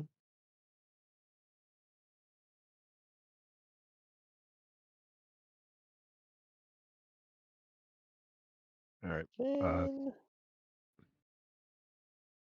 I mean, I'll look into the alley. If you Hold want on me a to second. kill All of people, us I go can in the kill alley. You people. stop at the very beginning of the alley. They walk past you. You're behind them.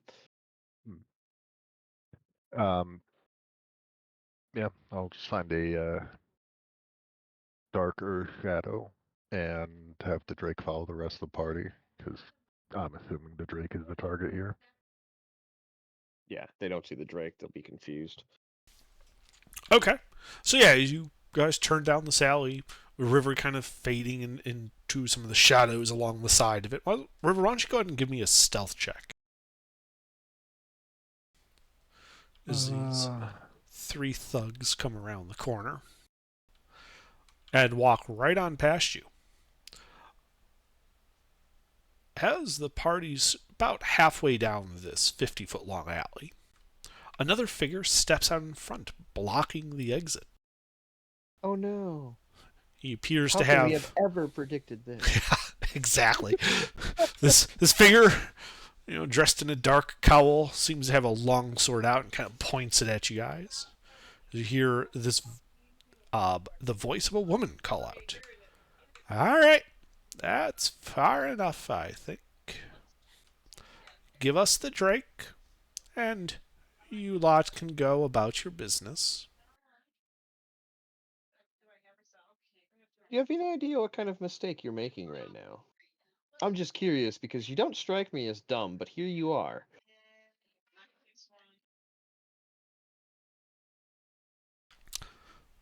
Go ahead and make an intimidation check. Oh yeah, me doing charisma checks. This is gonna be great.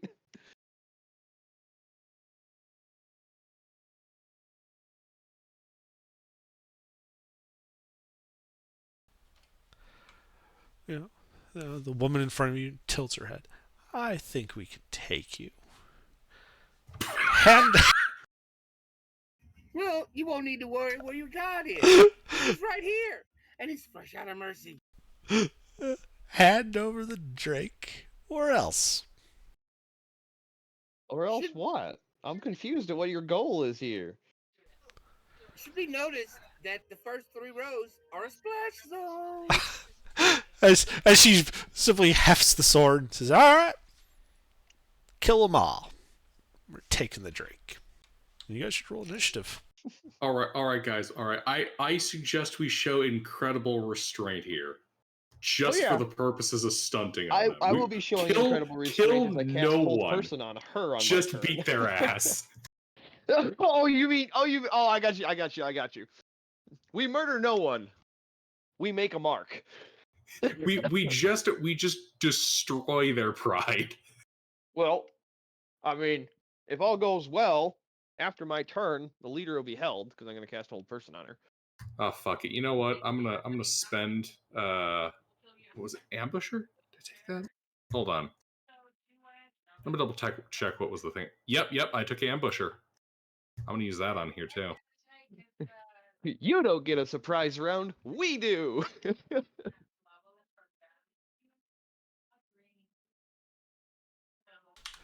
Is Giuseppe rolling initiative? Mister. Mister. Mister, we have people we need to like bully. We're not even gonna kill them. We're just gonna beat the shit out of them. Oh, You know, no. You got a cleric with a flat build a hat, just standing there unarmed. A fighter with I think what do you got? Big bat. What? What's your primary? A sword and board? Oh, But okay. frankly, I also have a mace. Well, I think the bludgeoning damage would be much more convincing. Well, yeah, that's Well, it. you We're gotta just- break some kneecaps to send messages, my friend. Exactly. We're just gonna kick the shit out of them. Well, Giuseppe, what do you do on your turn? Well, how close are they? So, it is a 10-foot wide, 50-foot long alleyway. You guys are in the middle. About 15 feet ahead of you at the end of the alley is this woman with a long sword. And about 10 feet behind the last of you are these 3 thuggish-looking types who appear to have maces. And then behind them at the entrance is River. All right, so who's the first one I'm hitting? One on this side, I guess, right? Whatever you want. Yeah, you guys are in the middle. Like, and to your front is the one with the longsword. To your back is the 3 thugs with The maces. one with the longsword. I'm gonna hit her. All right, yeah, you run up to her.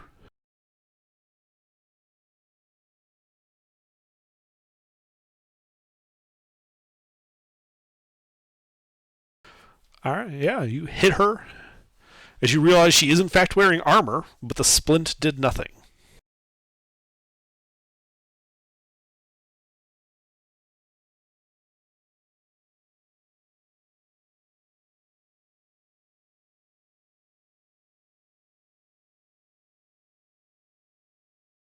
Is she the only one in melee with me? Yes.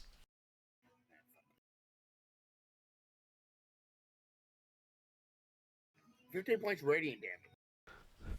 All right, yeah, that hurts her. Anything else? No, I'm done.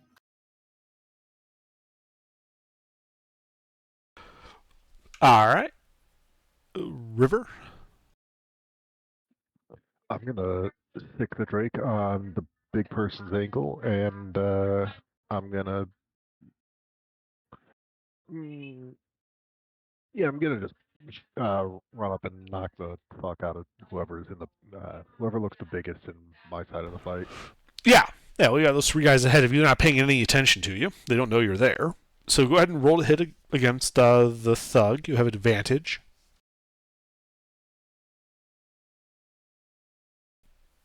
Yeah, it hits him.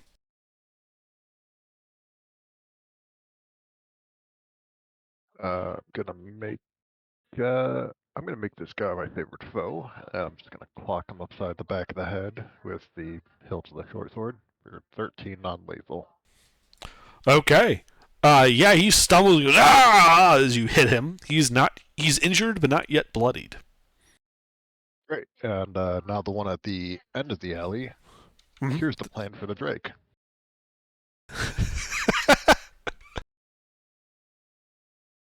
And it's gonna try and grapple her. It's size small, so I think it has disadvantage. It does, and she does have advantage. And it's going to gnaw on her ankle. Uh, she just like pushes it away. She mentions That's it for me. with like this contemptuous voice, "I'm a little tougher than a Zvart." Doesn't matter. He'll die anyway. Anything else, River? We're not killing. We're sending a message. That's it for me. Hebron? Well, I'm gonna run up to the person doing all the shit talk. I'm gonna run up to her Uh-huh. and gonna start whacking her with the mace non-lethally. Okay, roll to hit.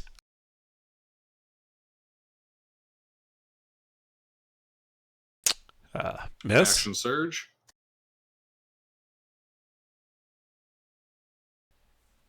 Hit. All right. Let's see. What? I know. Trip attack. Strength save? Strength save. Yeah, it passes.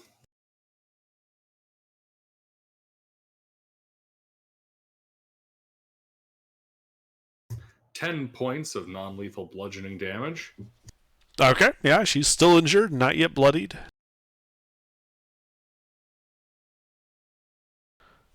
Anything else? That's it. Alright. Let's see, the three thugs. Well, two of them are going to wheel about and start swinging their maces at a River. How far away is River? He's like 10 feet behind you. Well, the thugs are 10 feet behind you, he'd be 15 feet then. I thought River was at the front of the 50-foot long alley and we're 15 feet from one end. No, you're in the middle of it, except for River. The lady with the longsword was at the front end, like where you were headed towards, and the thugs had closed off the back and started coming down towards you guys. River had hidden at the entrance, and thus has now pinned the thugs between him and you guys. Do you understand? I got we're in the middle, so. Okay. Yes. Alright, let's see. Those two thugs swing their maces at River.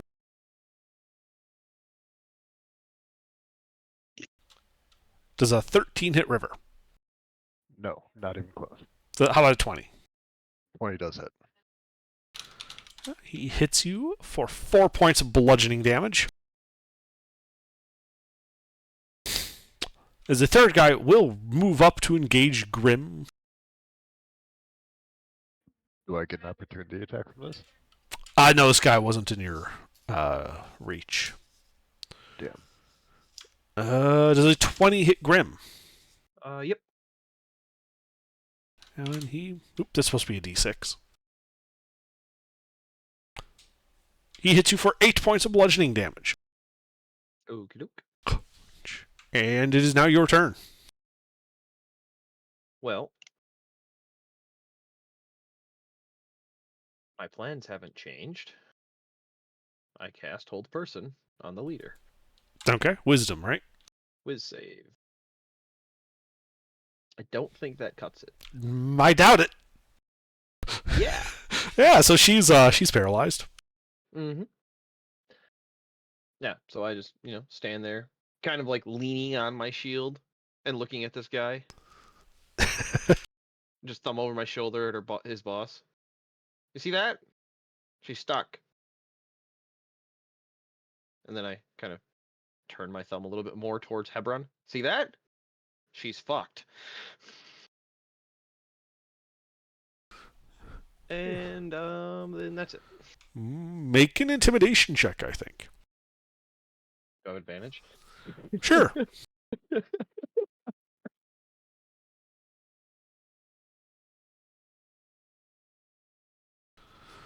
Yeah, he doesn't seem too impressed by that. He kind of hefts his mace like, you're a spellcaster and I've got a big heavy mace. And Well, he doesn't say that. He said he's hefting it like he's kind of implying that. Yeah. Yep. Yeah, like, I think I'll take the Pick my mace. shield back up. This is why we have to whoop their ass non-lethally. That way they can learn their fucking place. Yep. Giuseppe? Yep, so I just pick my shield back up. All right. I am going to kill. Beat. Attack. No, I'm not. Giuseppe has no. There is no concept of non-lethal for Giuseppe. God damn it, mister. Okay, well, you have advantage. She is paralyzed. Oh, is that the only one? Just her? Well, in range. The other 3 thugs are on the other side of the party, 30 feet away from you. Well, Yes, since mister. The ones we're since they trying to have the knock one- unconscious. The one, since you have her already pinned down, I'm gonna turn my attention to The one ones attacking in your the wizard? alley. Or your In- cleric? Yeah, no, I'm gonna shoot the one in the alleyway and behind us. Right. The one that's attacking me? Do you want the Yes. one that's in melee with Grim, or one of the 2 that are in melee One with that's River? no, the one that's in melee with our cleric. Gotta keep the cleric alive.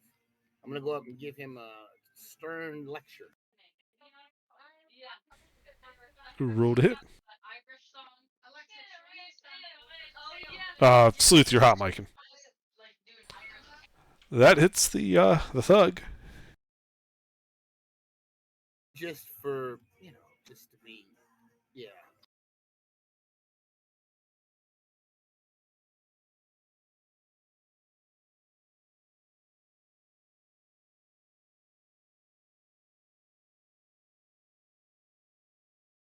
$13 points of radiant and piercing damage. Okay, he is near death. Drop your weapons. And Oh wait, sorry, that was the wrong one. He is injured. I'm still gonna say the same thing. Drop your weapons. Uh-huh. And that's the end of my turn. Okay. River? There. I'm gonna continue beating the crap out of this guy. Okay, roll to hit.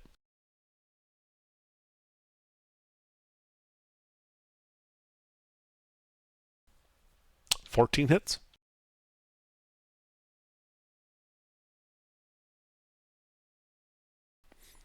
All right, now he's near death. And then my shark is good, or my Drake is gonna continue to be Jeff the Land Shark. He's trying to grapple again. Yes.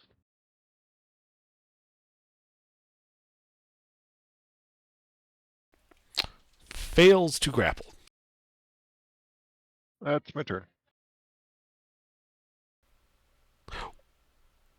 Yeah, okay.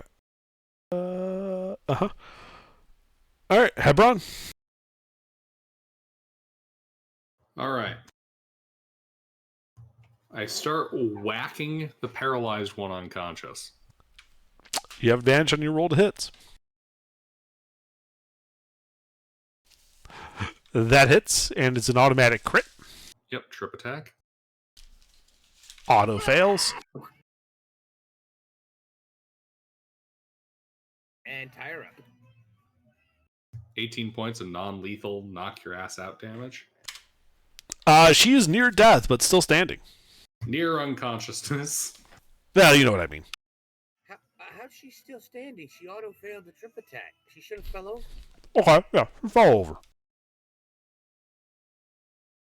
Either way, we have She's almost. still standing, but she's still conscious, but she's laying down.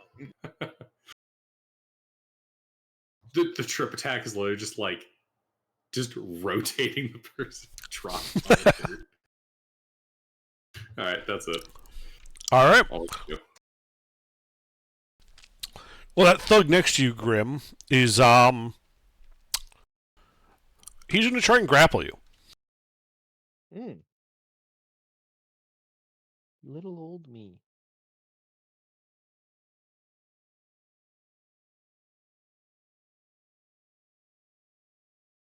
I can contest with athletics, right? Or acrobatics. Yep, acrobatics or athletics.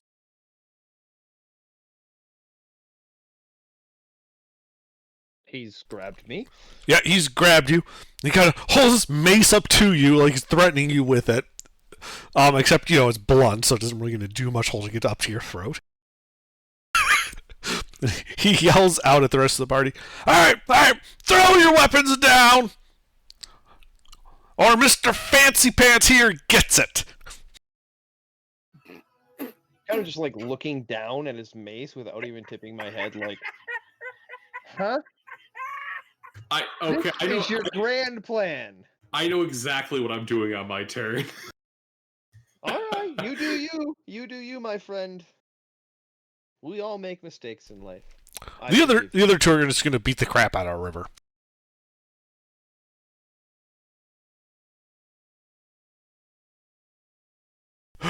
Does a 17 hit River? No. How about an 18? No. Okay, wow, that's it for that. Grim, you're currently being held hostage. Do we care if one of these guys dies? I mean, we got the leader, so the rest of them are expendable. I feel like killing any of them would undermine the point we're making. Okay, so no upcasting inflict wounds. Got it. Okay. Well, I guess Inflict I'll wounds on his nuts. Just ball tap. literally just fucking ball tap and go weak. Well, I guess I'll just. I don't know. Can I bash him with my shield? Because I don't have my spear out. So. Yes. Okay. Is that just a shield, a weapon? Can I put shield in a weapon slot? No, it's just an that's not improvised attack with strength. Okay. So that'd be +1.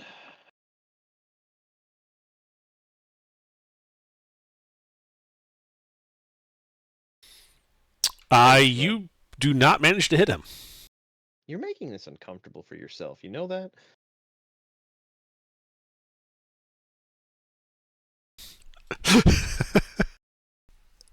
Anything else? Nope, that's it. All right. Wait, doesn't she get a save at the end of her turns? Does whole person have a save? Spell sheet load. No, it's Extra save at end of turn, yep.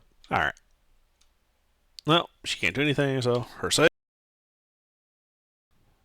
Nope. Still paralyzed. Giuseppe? Not her, oh, I'm gonna hit the one that's gotta hold the Cleric. Okay. Well, No, it's confusing. I'm not a rogue. roll to hit. So you're what, shooting at him? I'm just gonna walk over and smack him with the broadside of my backside of my sword. Okay. Non-lethally, Mm-hmm. You hit him.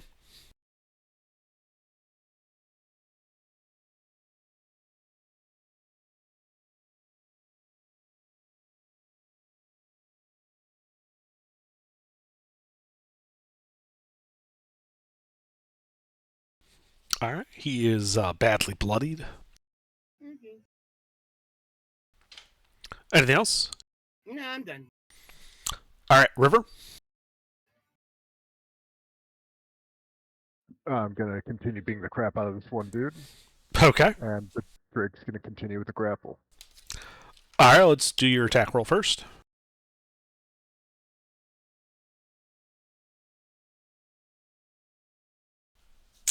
Hit.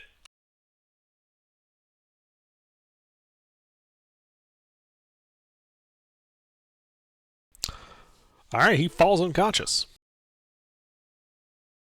And the lady is paralyzed? Yes. But that doesn't actually have any alright. effect on ability checks. Alright. Still gonna grapple. Because the Drake has orders to gnaw on her boots until she is dealt with. Mm-hmm. Yeah. And he's just having trouble getting a good grip on her boots. Wait, how is she doing when she's paralyzed? Don't they auto fail the checks? They don't auto. They only fail saving throws. There's nothing in paralyzed about ability checks.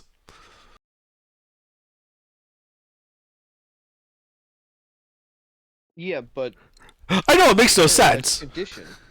The paralyzed condition: incapacitated, can't move or speak, automatically fails strength and dexterity saving throws. Enemy attacks have advantage, and enemy attacks within 5 feet that hit are critical hits.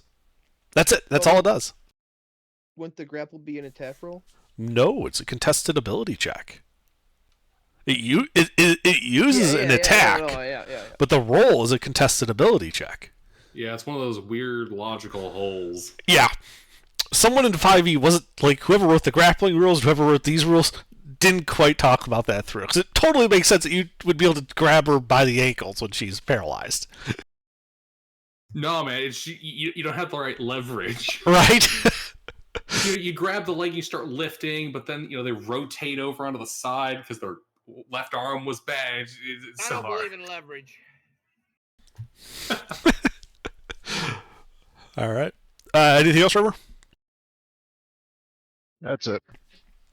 Okay. Hebron? All right.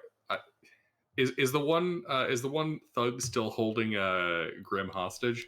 Yes, though he does look to be pretty badly hurt. That's not how you take a hostage. This, I go and I grab his leader. This is how you take a hostage.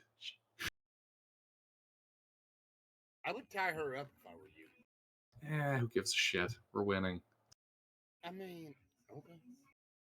Remember, at this point, mister, it's about being so casual with our victory that it crushes their egos. Remember, we didn't defeat them with economy of force. We defeated them while fucking around. Oh, That's how badly mismatched they are. That's what we're trying to impart here. Not that we could destroy them, but we can destroy them without taking it seriously. They're already down a stooge and they're about to lose 2 more. So yeah, I'm gonna grapple the leader. All right. Oh, by the way, we are going to take the splint mail for Pete.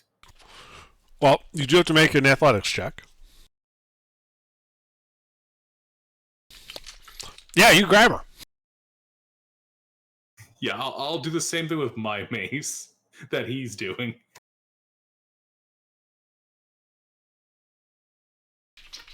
Is that all?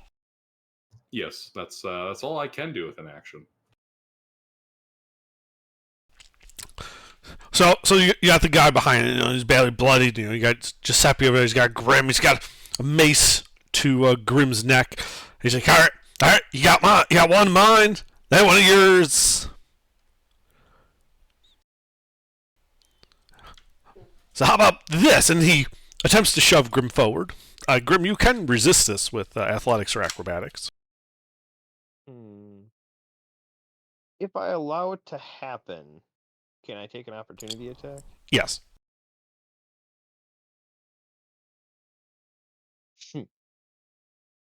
Wait a second. So you stumble forward. He then turns and immediately starts booking it, provoking attacks opportunity from Giuseppe and Grim.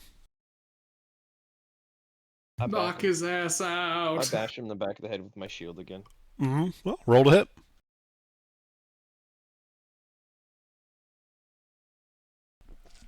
You both hit.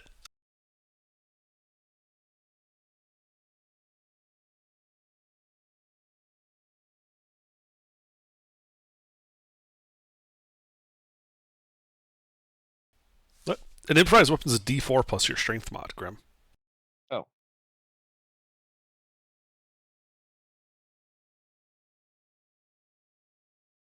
I thought it was just a flat 1.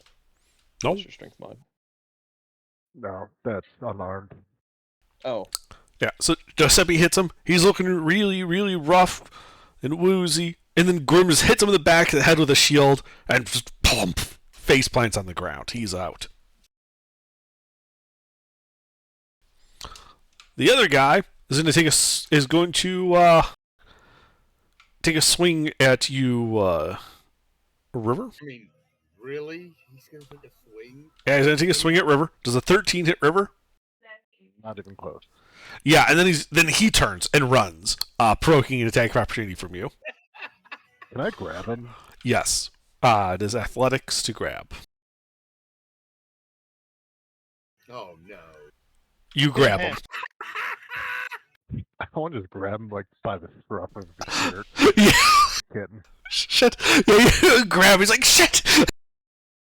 These guys were not meant to win. I mean, even the dice are conspiring against them. This is why we don't need to kill them. All right, Giuseppe. Well, we're gonna start. I guess since there's only one left conscious, right? And River's holding him, right? So Well, River's holding the one thug that's conscious. There is still the head bitch.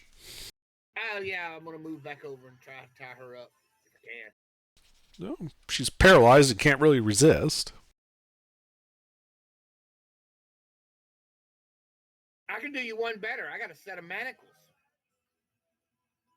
I'll slap some cuffs on her. You're pulling those off the studded leather. Yeah. No, I got an actual set. Oh, okay. I took the what's called back. One of the Yeah. packs has them. Yeah. And I'm gonna slap some cuffs on her. All right, you go over and restrain her with some manacles. Anything else?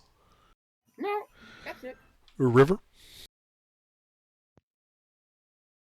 I'm going to just shake this guy and just say, drop it, and try and get him to drop his weapon.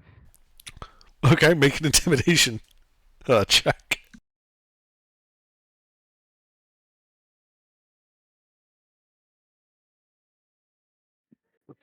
Intimidation. Why am I proficient with this? Yeah, but Yeah, he doesn't look like he's about ready to give up just yet. Anything else?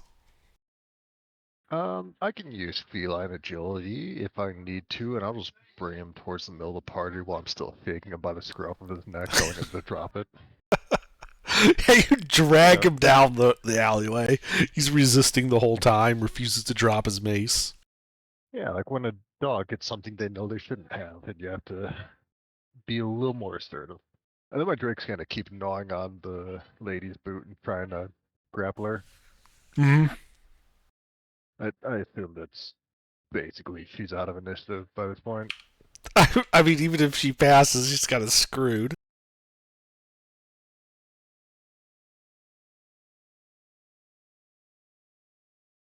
Finally succeeds. Ah! It's No, just, it's not my Drake. it still can't get a hold of her. Oh, I see the problem. I didn't give my Drake a knife. That's what gives Jeff his super gnawing abilities. Yeah, that's my turn. All right, Ebron. Well, everyone else is down. No, there's the one thug that's unhurt being dragged into the middle of the alleyway by River while River is shaking him, saying, drop it, drop it, drop it. And he's still holding onto his mace. They're still holding on to the head woman. Well, she's shackled anyway. Trying to think if we finish them off and then take all their stuff, or if it's even more emphasis that they couldn't ever defeat us and all other criminal scum is dumb to try by starting to loot them before they're even dead or before they're defeated. Yeah, No, fuck it, I think it sends a better message to knock them unconscious and leave them stripped and tied up in this alley. yeah, you know that's better. Yeah. So, if you would do the honors. So what do you do? Bonk. All right, roll to hit. Like these. You have one must advantage. ask himself, what would Batman do? I mean, I The think answer is, of course, Spider-Man use would be a more like Hey! $7 million suit to beat the crap out of the mentally unstable. I think Spider-Man is more fun. You tie him up, hang him from the right outside the police station. Well, we'll do another trip attack for maximum knock unconscious damage. Mm-hmm. See, Mr. Uh, Spider-Man is for when you 18 need points a of moral unconsciousness. She's out. Spider-Man's for when you need a moral compass. Batman's for when you need to send a message, because Batman's entire night life is beating up the mentally ill in a like $7 million suit with a tank for an everyday car. Anything else, You know, Abraham? a jet-powered helicopter for when the tank just won't cut it. Well, I mean, I've taken no damage, so I have nothing to second wind for. No, that's it, Under. All right. Well, that one thug that you're grabbing, River, is going to try to shove you away from him. So you can defend yourself with athletics or acrobatics. Hmm.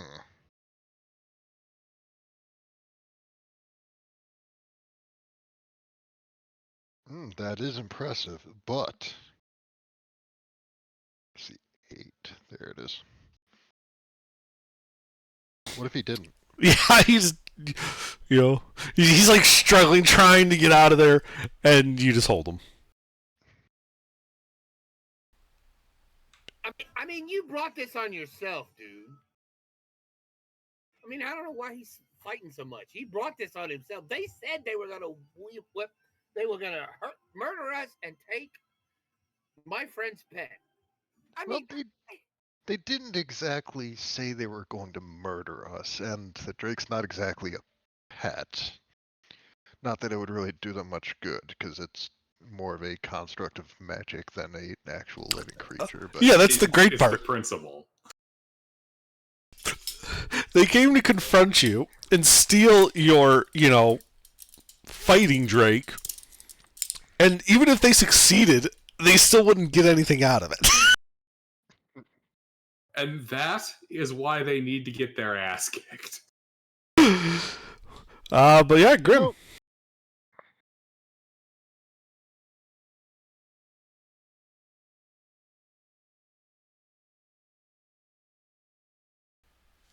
Grim. Oh, me.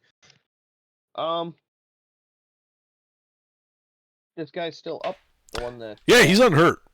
The one that's trying to get out of River's grip. Well, then I guess I'll bop him with the backside of my spear. Alright, I rolled a hit.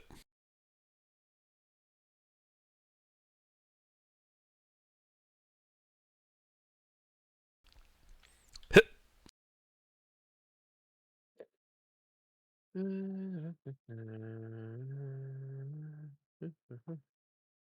Gilbert, I've got something to add insult to concussive injury. Oh boy. I'm just going Give to him a have bloody the Drake, nose. after all this, I'm going to have the Drake follow their leader around and not listen to anything she says and just be a nuisance all day.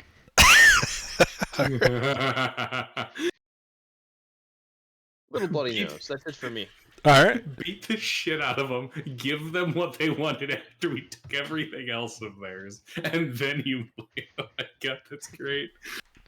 Giuseppe, yes. your turn. I'm gonna tie up the other knocked out person. Okay. Yeah, you start tying up the other, one of the other unconscious thugs. Just make sure they're tied up and all sitting together. Alright. River. Still grabbing this guy. I want to shove this guy like onto the ground. Okay. It's another grapple check to do this. Where was my...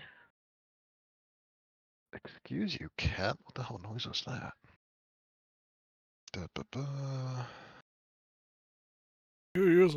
Yeah, as you shove him to the ground, the cat in the background is going, "Feed me, peasant!" Making a mess of my dining room table. Yeah, I'm going to keep making the command to drop it. because he is a dog that doesn't listen to instructions, apparently. And then the Drake's going to continue to gnaw on the lady's boot. Okay. Yep. Hebron.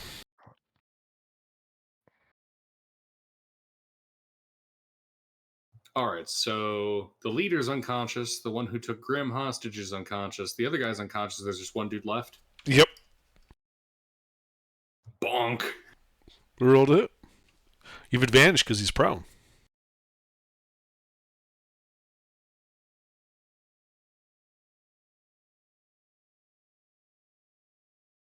How close to unconscious is he?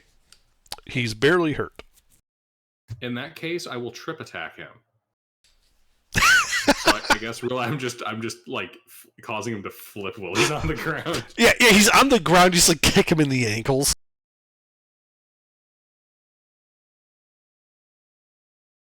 Ten points of unconsciousness damage.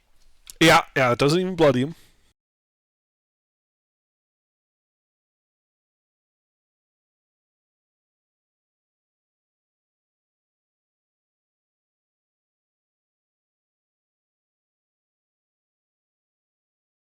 Mr. Kitty's being a little bastard man, isn't he?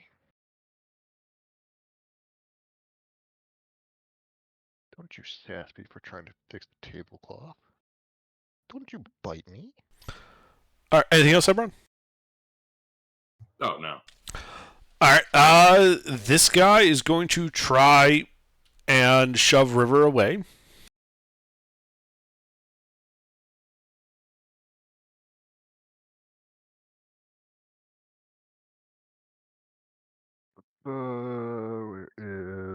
Where's the 8?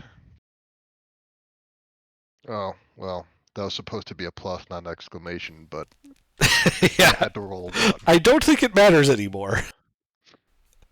Yeah, as you just hold Yeah. on to him, and he's like yelling out like, "Oh, you couldn't take me in a fair fight, just this 4-on-1 bull crap." You're the one who ambushed 3 people in an alley with 4 of your guys. I would never. I watched you do it 20 seconds ago. It wasn't me. Then why are you here? Because you grabbed me and dragged me in here. Mm-hmm. Nice Must have matching got a hats. concussion. Grim. Must have got a concussion on your way to the ambush. I can fix that with another concussion, right? I didn't see nothing. At least you're not an idiot. Well, too much of an idiot, at Alright. least. Still. Grim, your I turn. was about to be seeing nothing. Oh, another poke in the face. Roll to hit with advantage. Oh. He is prone. You still miss him. I mean, I don't typically do non-lethal damage. I usually do very lethal damage. Anything else? Nope, that's it. All right, Giuseppe. Well, I mean, I'm just gonna watch him try to corral the last guy, I guess. 'Cause I don't want to get into the fight. I'm gonna let them handle it. All right, River. Kind of funny to me.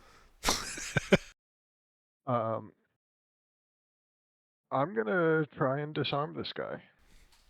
Okay. Smack his mace away. Yeah. I forget how that works. I believe it's a weapon attack roll against his. Athletics. Yeah. Yeah. Okay. Yeah. Roll to hit. You have advantage. Where's the plus? Not the exclamation.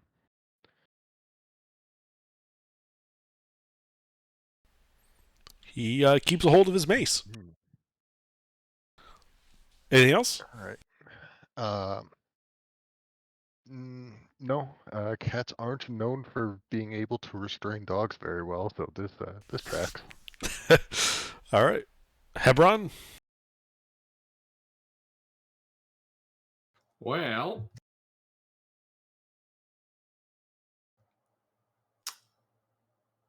you're gonna kick his ass.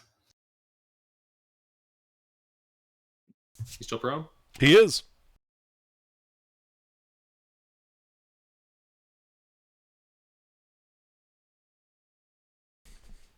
Yeah, you hit him. 9 points of non-lethal. He's bloodied. Anything else? Nay. He's gonna swing his mace at your feet, Hebron. Okay. Does a 17 hit you? I just like put the tip of the kite shield down, blocking the blow. Yeah. You just hear like he swings his you put this, like, damn it. So hoping you would see that. Grim. We'll just continue to attempt giving him a bloody nose. Roll to hit. The mental image of just like a cleric Hit. kneeling down next to this guy to punch him in the face better. Oh, I'm not even. I'm literally just taking my spear and rolling it forward like a golf club. Like an old man with a cane, just whacking him with it.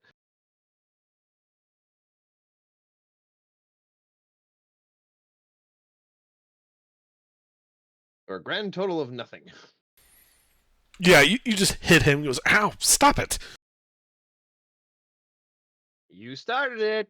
And got the slap fighting with him now. We're so bored.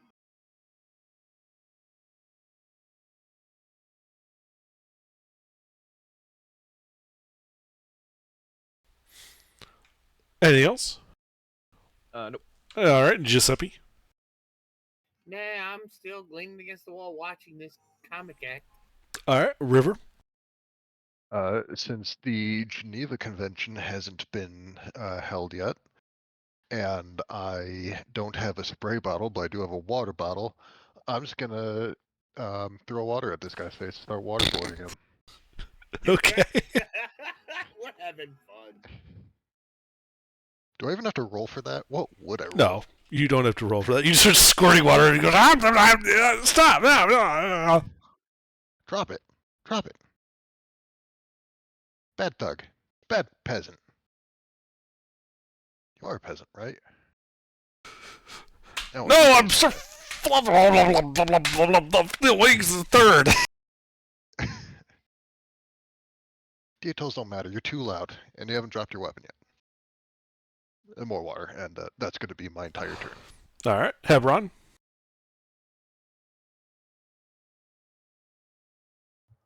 I keep on whooping his ass. All right, yeah, hit him. These poor defenseless thugs. Just bullying them. You know what? I'm gonna give him a wedgie. Is what I'm gonna do. What's that? A grapple? Yeah, it's a grapple.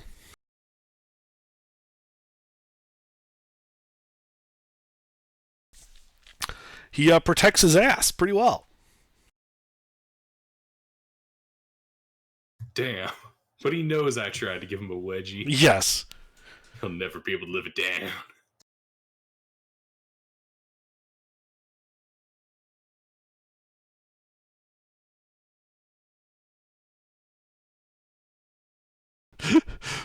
All right. He is going to get fed up with this whole thing. He's going to chuck his mace as an improvised ranged weapon at River.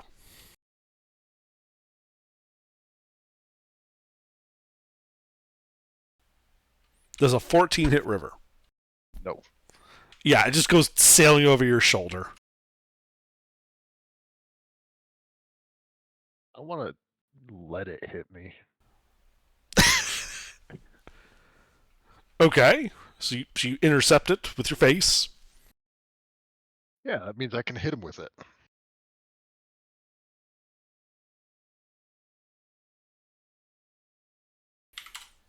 You take 3 points of bludgeoning damage. Mm-hmm. And he is still resisting. Grim? More snoot, more boop. Mm-hmm.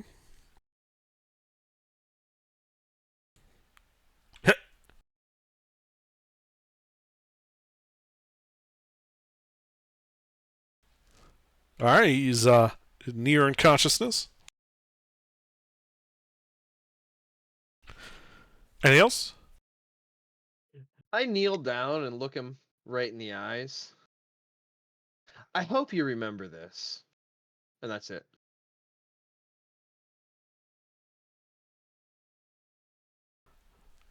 He responds, I don't know nothing.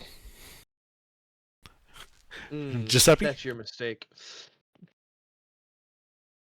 Oh no, he's the smartest thug out of all of them. They're all idiots, but he's the least idiot. He knows not to talk to the guard.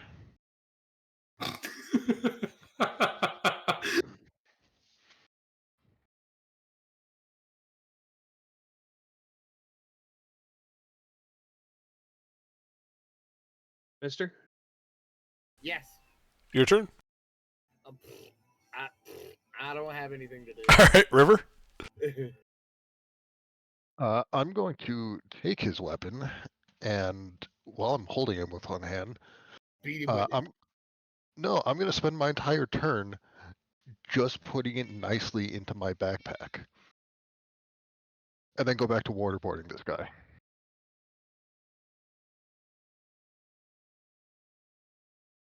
And then I'm also going to tell the Drake to now on this guy's boot and be extra annoying about it.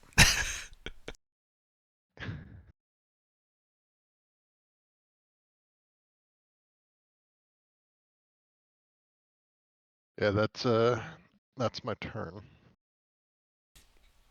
Okay. Hebron. Well. What to do? His ass unconscious? Not yet. We're leaving it up to you.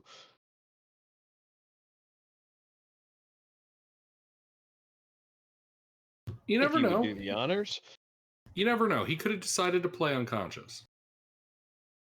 Still prone though, yeah. He's still prone, and when you say that, he gets this look on his face like, damn, that would have been a really good idea. I know, right? Would have been. Bonk. Hit.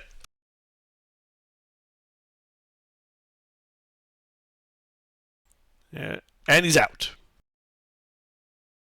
All right. Take all their stuff, Yeah. including their clothes. Leave their undergarments. Tie them up right here in the alley. Yep. Okay.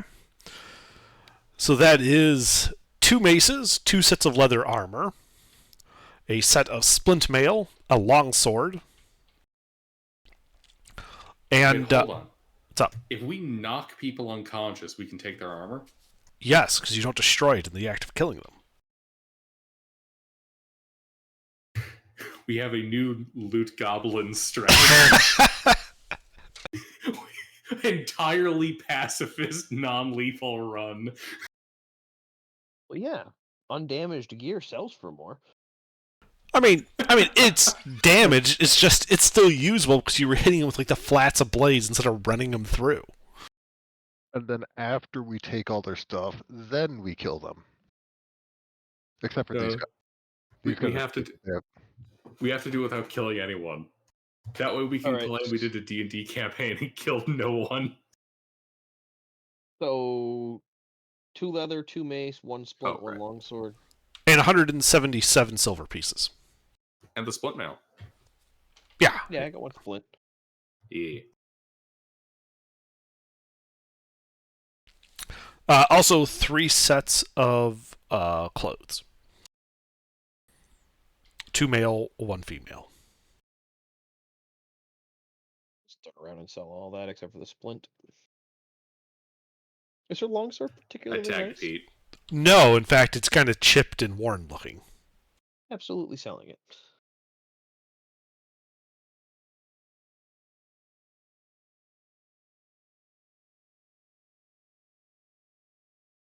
Yeah, so that's 25. Oh, I'm sorry. There were 3 of them. 3 suits of leather armor and 3 maces. Oh, okay. I wasn't sure if one of them. I wasn't paying attention to the ACs. I wasn't sure if one of them just wasn't armed and armored. He just. No, we need you to come along for a job. I mean, that's We basically need what you to happened, but promise. leather armor is cheap enough. No, I'm just figuring it's the 4th friend that they convinced to come along. It'll be easy. We just need the extra person to make Yeah. us look tough. And that was silver, not gold. 177 silver. Oh, my bad. That's just habit, probably. Yeah, I was gonna say they're not that loaded. No, they were trying to mug you for your Drake. They're not that loaded. Or that smart. Clearly. Okay, so let's calculator.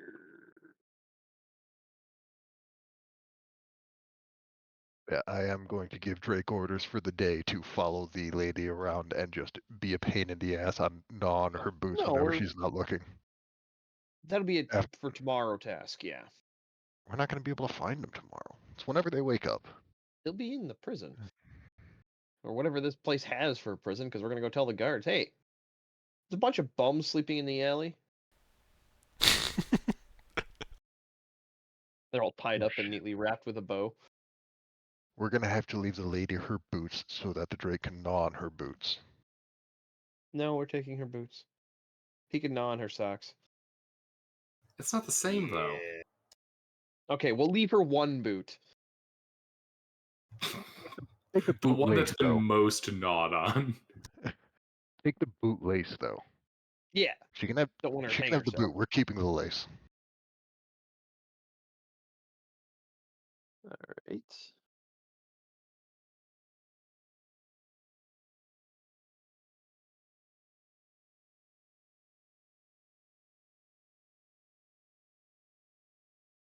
Oh yeah, we head over to Arcane Place and talk to them Yeah. about identifying shit. Okay, so you walk over to the docks, and you can see a small little shrine manned by a solitary monk.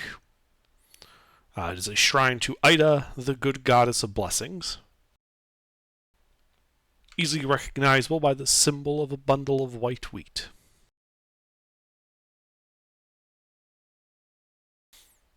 When you walk over, they're most like, planning a journey and come to seek a blessing of Ida to ease the way. Oh no, we just came back. Paying your respects then. Well, paying. We're paying our respects and we have a service to request. Oh? We've come across some items of arcane. We need some magic items to be identified so we know what they do and we're not going to be a hazard to ourselves and everyone around us. Yes, of course. Well, for a modest donation to keep the shrine maintained, I am of course willing to provide such services. Wonderful. How will these do? Well, And Mr. Grimm holds up a couple of Zircon gems. How much are they worth? Two of them for 50, and then I have I'll hold a Citrine and a Chalice Donnie. 200 gold pieces total. 4 Okay. gemstones. Yes, you hold up the 4 gemstones, right, and he kind of looks at it and goes, "That is quite generous of you. What is it you need identified?" Points at Giuseppe's armor.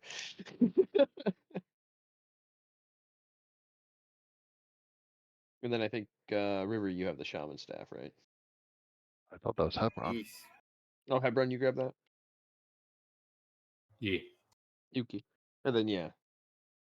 Points at the colorful goblin staff in Hebron's backpack. That and that. Okay. He nods and says, "Very well then," as he begins chanting in what is obviously an arcane ritual of some kind.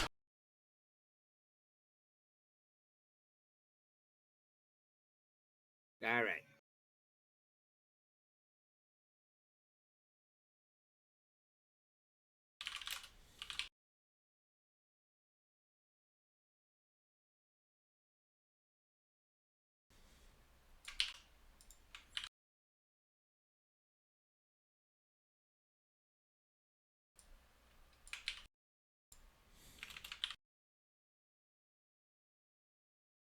Yay.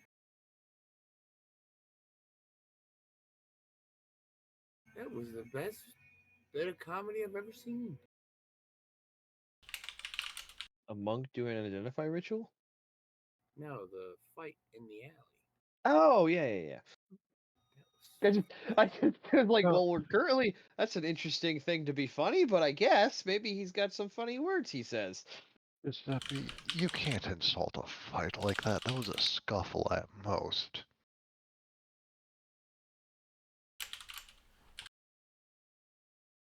Like, one of them was probably a poacher. The rest were just stooges that got hired to steal my Drake.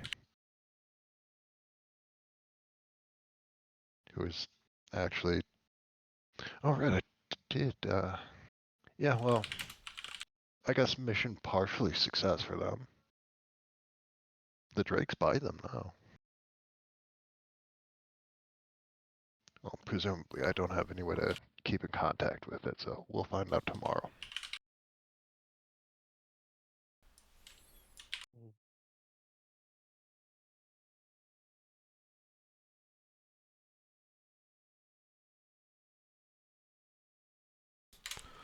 All right, here is what the monk tells you about this studded leather.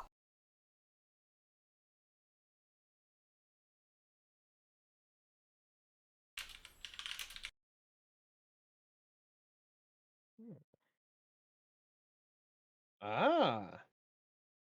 So you can add to it. To a maximum of 10 items, yes. So there you go, Giuseppe. You can put stuff back in it. Mister! Yeah, I see. Yeah,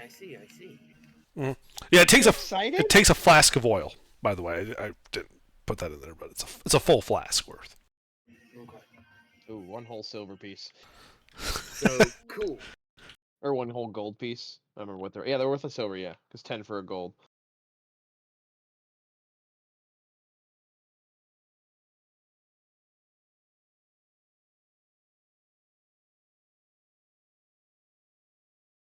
Awesome. So I can change things out. You can, yes, at a cost.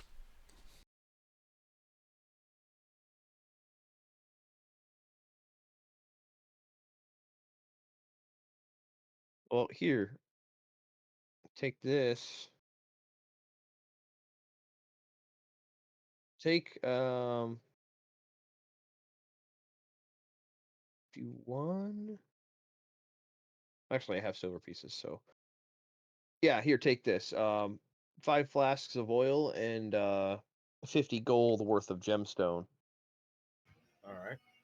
And then you can have 5 items if you wanted to take stuff off of it right now. Which actually they're items, so we could sell them. Not the Right. broken I'm longsword. probably gonna take off the broken longsword and the caltrop. I don't need neither one of those. Now the chains I can use. A dagger would be in a pinch. The iron spike I could use. The mace just in case. The padlock. And I Pewter can get rid of tanker the you could take. tankard. Oh, Yeah, the So that's tanker I can 3. take off. Yeah. So yeah, just track that you have the ability to add 2 items. And then So put whatever 3 items you want on there. it doesn't mention a weight restriction on any of these, or a size limit. It's very true. So if technically, if we wanted So to, if like, we just leave a couple spots open and we run into some big loot we need to take with us later, as long as it's not magical, we can just stick it on here. Oh yeah. oh yeah, we can do that. Yeah. So I'll Or- leave those 3. Now I'm gonna add. What do I need? Probably add another dagger just to I- have 2. We can always keep the stuff on it now and just take it off later. We just need to have the materials to put Material. something on it later. Yeah. So just keep like I said, I'm giving you 5 flasks of oil and 50 gold. So 5 gems worth 10 gold piece each. All right. So make sure you're tracking that because it's your armor. Right. And then yeah, just pull off the probably just pull off the pewter tanker and the broken longsword for now. You can hang on to the caltrop. You can probably find some shenanigan use for that. I mean, having a pewter tanker is a cup, but I mean that's something you can just throw in your backpack because it weighs almost nothing. So I don't think that has. As if it would weigh more than a caltrop. A single caltrop. Yeah, but in a pinch, throwing a caltrop in somebody's face or in their walking path. You know what I mean? Like if he's trying to burn somebody behind him. I mean, I guess. That's what I was thinking. It has more offensive capability than a pure tankard. Although throwing a mug in somebody's face would definitely hurt. Yeah, I mean, you know what we should have done? We should have unscrewed the pommel of one of our swords and pelted a bit one of those slugs with it. Say what now? We should have unscrewed the pommels of one of our swords and pelted one of those slugs in the face with it. Just really hammer in that we don't give a flying fuck about whatever threat they think they pose. You're not the threat. So much so I don't even need my sword. No, what we should have did is taken the pommel off of her sword and threw it in one of the thugs' faces. Anyway, so we have another magic item to identify. Indeed. And when he does the identify ritual, he goes a bit pale and appears to be holding the staff away from him, being very careful not to move it. And he kind of says in a shaky voice, "This is not a good item." Is it dangerous? Yes. I Then it's a would good item. strongly recommend that you allow me to take it to be destroyed. Tell us what it is first. What exactly does it do? This staff contains a trapped devil. Ooh. Ooh. It would appear that somebody managed to encase it within this staff's rattle. And while you can shake the staff and force the devil to do your bidding, it will never end well for you. I cannot emphasize this enough. I do not recommend you take it, but I will not stop you if you wish it. Oh, You need I to mean- tell us what the sword is. And shit. Destroy the shit out of it. yeah, it wasn't strong enough to stop us, so I don't think it's gonna. The last guy who had it died horribly, but We should have it destroyed. yeah. Well, now let's No, not we- jump to any. No, sudden Giuseppe. thing. no, it should be destroyed. No, Giuseppe, now, You now, might be wait, alive wait, on a wait. technicality now, but souls are a currency for the devils, and you only have one of those, and you still have one. I hope.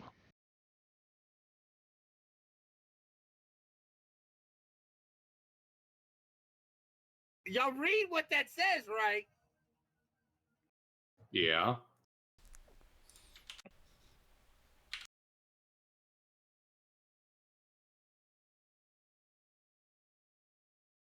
I mean, nobody Grant- wants to be the old shaman with the stick. It didn't work for that guy. I mean, it grants you a wish. What Is the it hell did he wish spell for? Wish Obviously, or not something that worked out for him. Yeah, he wished for the power to crush his enemies, and he got it. He never said how long he needed it for. So it fell apart on him right when he was about to win. so it says it grants That's you a stretch. Wish. Is that actually the wish spell? Probably it just said not. a wish. Oh, It doesn't say cast the wish spell. We would be beseeching a devil to grant us a very expensive favor, no matter how trivial the favor is, and the devil will always collect on that favor. yes, but he's bound. And Well, is it'll never also be pleasant. full-on monkey pod.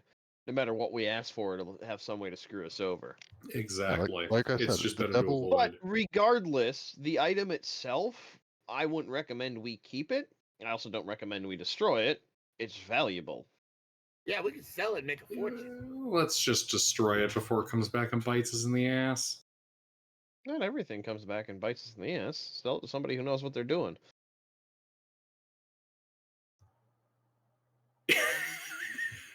I don't think that exists. There isn't even a wizard in this town. Do you think there's anybody who knows what to responsibly do with a devil outside of the churches? I'd never said here. Hang on. Let me make a call. I'll be back later. Don't die. I'll be fine. River, tail him. Obviously. I say after he leaves the building. Well, Yep. I'm going to get a drink. I'm gonna sneak off after Grim. Well, make a stealth check.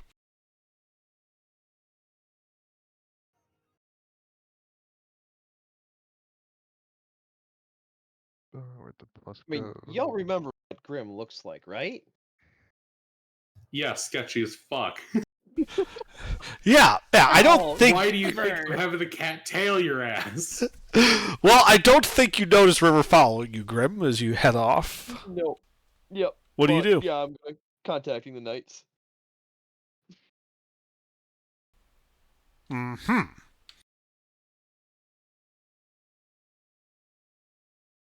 I mean, we're a strange looking party. This is the Knights of Aptalar, yes?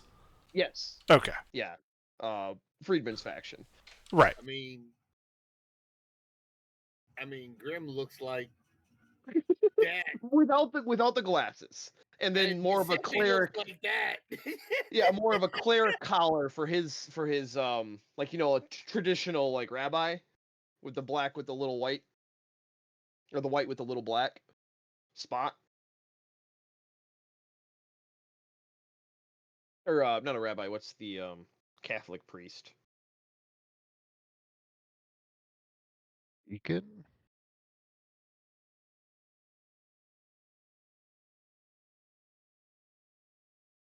Is that a deacon? Sorry, I was looking at something. What was your I think question it's just about a priests? priest. It's just priest, yeah. Yeah, unless you get up in the the bishops Christian or equivalent of a like rabbi is just priest. A deacon is basically- below priest in terms of the hierarchy, and a priest is below a bishop. Mhm. But basically that hat with A priest collar? well, more of like this. Hang on, let me fucking if I can get the scroll correctly. More of like this sort of white, black, and red for his outfit. Yeah, okay. Yeah, that's what I figured. But yeah, with the hat. Yeah. And very much Judge Droom's face. But he's a half elf, so he's partially pointy. But anyway, yeah, so I reach out and make contact with the How are you doing that? faction agent. I'll be right back. Ah, okay. So you're just leaving a message, like at a dead drop. Yep. Okay. Yeah, you leave your message. You know it might take a few days for him to get back to you. River, of course, seeing you, drop your message, like you go around a corner, and River sees you like pulling a certain brick out of like an alley wall, tucking a piece of parchment behind the brick, and putting the brick back in place. And then like at the corner, you take out like a bit of chalk and like you mark like a couple of lines on the corner. Well, actually, it'd be a crescent moon. There, that works. Well, that's the iconography. Right.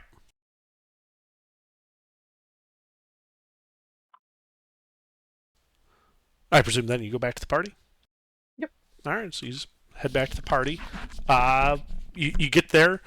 The monk is still holding the staff out to Hebron and Giuseppe. You notice River isn't there. I'm assuming that would have taken a little bit more time than 5 seconds. It took like 10 minutes. You walk to the closest dead drop, you do the dead drop, you walk back. Yep.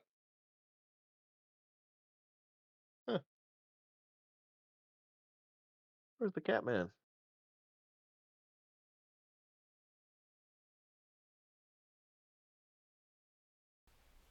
I mean, River, you hear that Hmm? because he's like 10 feet in front of you. Catman's right behind you.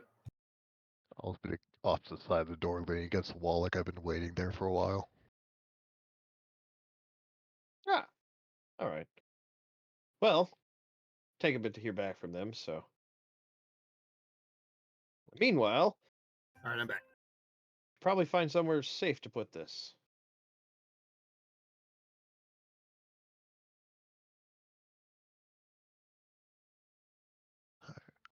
With our line of work and how often we go out in the field, our hands are not exactly safe hands.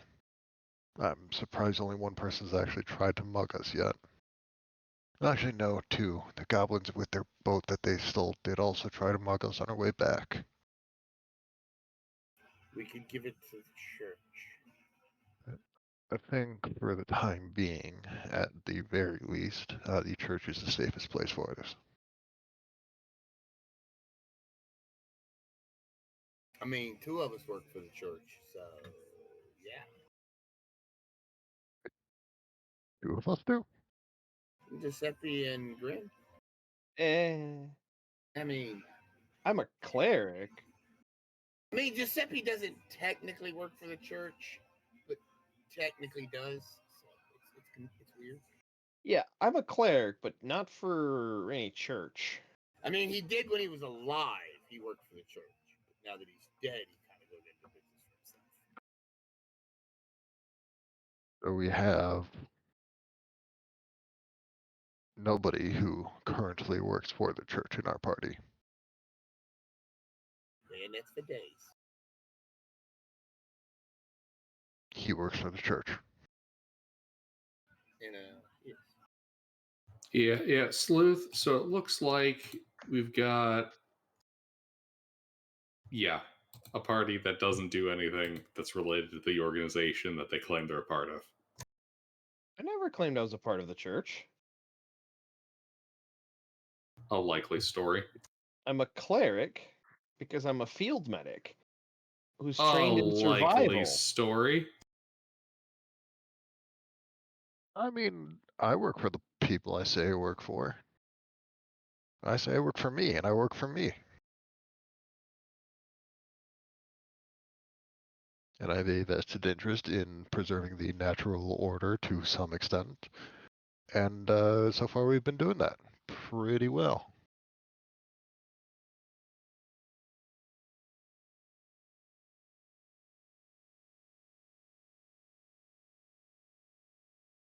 We have one person in our party who who works for the person that they say they work for. Possibly two. No, we have two people, possibly three. I mean, I work for the Knights of Aptalar. They're a humanitarian effort organization. I have no idea who that is, but that's why you're the second person. I don't know Hebron who they is- are, and Oh, sorry. Like, I they don't know have a who they public are. face. That was the whole point of how Friedman built them. Yeah, Hebron I is don't going to know who give they are. one big look at your dude. Humanitarianism. Yeah.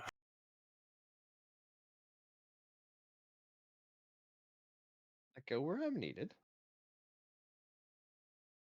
I mean, if Hey, there was that's ever the same thing I have for the church. I go If there where I'm was needed. ever a place that needed humanitarian missions, it would be here. Mine are not humanitarian missions. Mine are.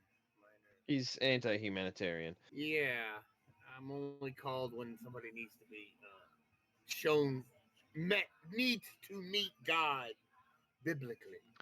Oh, you work for a death cult. I love those. No, I work for the church.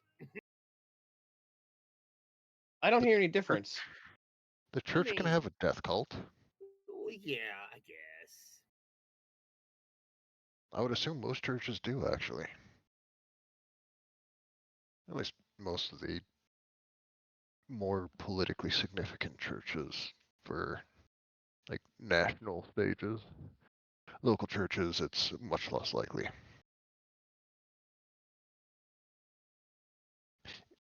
Anyways, we've gotten very sidetracked. Do we have another job that we're waiting for? Or Betting. Bets tomorrow. right. Well, go inform the guards of the wannabe thieves. Oh, I thought you did that on your Well- way through the docks. Just Oh, we didn't. Oh, okay. Well, I figured you guys would just stop the. Because you said you were just going to the guards. And I said, figured, and you wanted to point out that some vagrants were napping in the alleyway. I said, yeah, you can definitely find a guard. You can point them to him and say what you say. The guards hop off to it. I'm 3 dudes and a lady with her single unlaced boot being gnawed on by a drake. Yeah, I mean, Just the guards basically grab like a broom and are like, shoo, shoo. the drake has orders. It can follow those orders and it can take the dodge action. It's going to gnaw on that boot.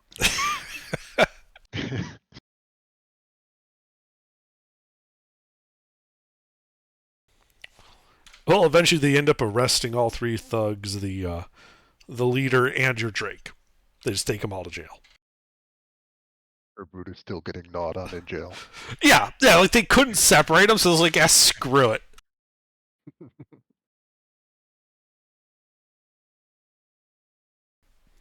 So, yeah, this monk is still holding here rather nervously this evil staff.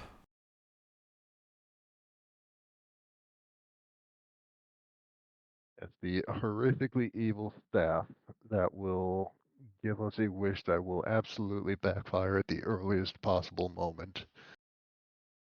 And probably damn your soul to the hells for all of eternity. I'm sure that's a wonderful thing to have. Can't imagine why someone would get nervous holding it. I can't imagine why we haven't destroyed it. Oh, I'm curious. Did River read my message? No, I'll do that later. Okay. Good. Yeah, just go back to the inn, hang out, get it rowdy, have some fun. Like, so what, you're just going to leave the monk standing there in the corner with this magic staff? No, we'll take the staff. Is there a bigger church here? Why Yeah. are we not destroying the staff?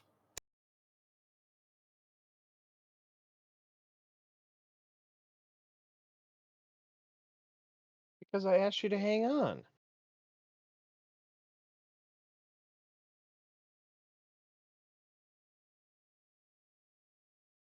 Is there a bigger church here that would be better for long or temporary storage of it?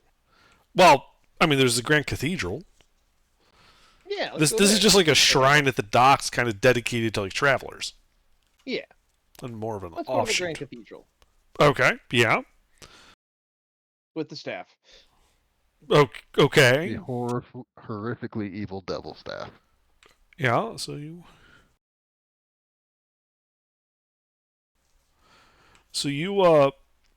walk into the Grand Cathedral. You're greeted as you would normally expect. You do notice, having just walked there and holding the staff, that the church guards, which are not the same as the city guards, do seem to be paying especially close attention to you guys.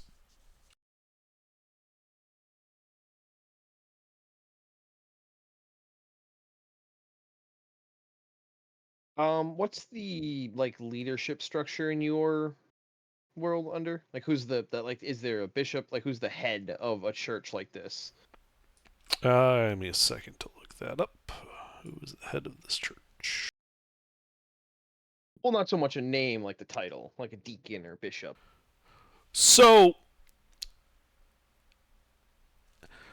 the priest is going to be typically for a major city like this. It's going to be either an archbishop, a cardinal, or a bishop.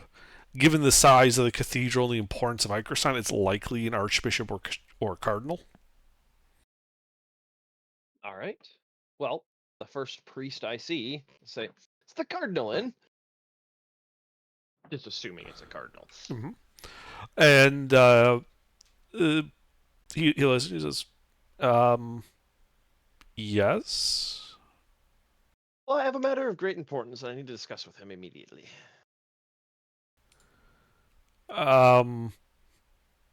Okay. Do you have an appointment? Let me rephrase that, but I'll use smaller words. I have a matter of great importance that I must discuss with him immediately. Does that sound like I have an appointment?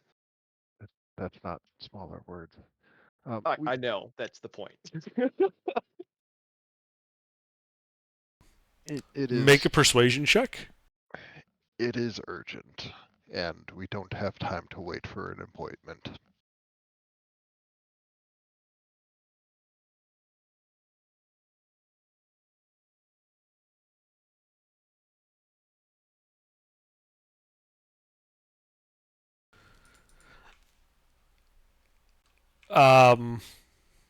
So the priest is just kind of looking at you like a deer caught in the headlights. He's like, I know. Come with me. We follow. Yeah. He kind of takes you down like a small side hallway, past a couple of closed wooden doors, lightly knocks on a door towards the end, and steps in. You can see inside is another priest. He looks to be hunched over a scroll when he comes in. And he looks at you and says, you're the group that needs an appointment with the cardinal? Well, a conversation with him, not an appointment. Yes, but you need the appointment to speak with him. Busy man, the cardinal. Unfortunately, it is very urgent, and there isn't time for an appointment. Normally, I would happily go through regular channels. This is not one of those times. Well, I am his secretary. Why don't you tell me what this is about? And I'll let you know if it's urgent enough to go straight to the cardinal. Points at staff. Okay. We have a magic item that is housing a hazardous entity that we need detained securely for a while. What kind of entity? Pointy horns. Nothing major. Just a simple devil. Nothing major. Pointy horns, ugly face, red.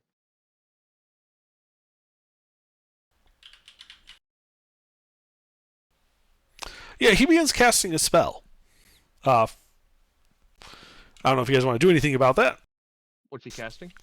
Make an Arcana check.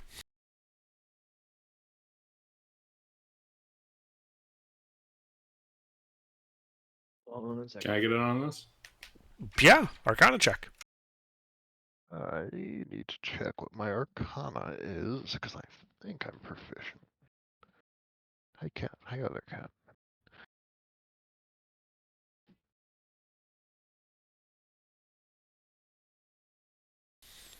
I must have a cleric.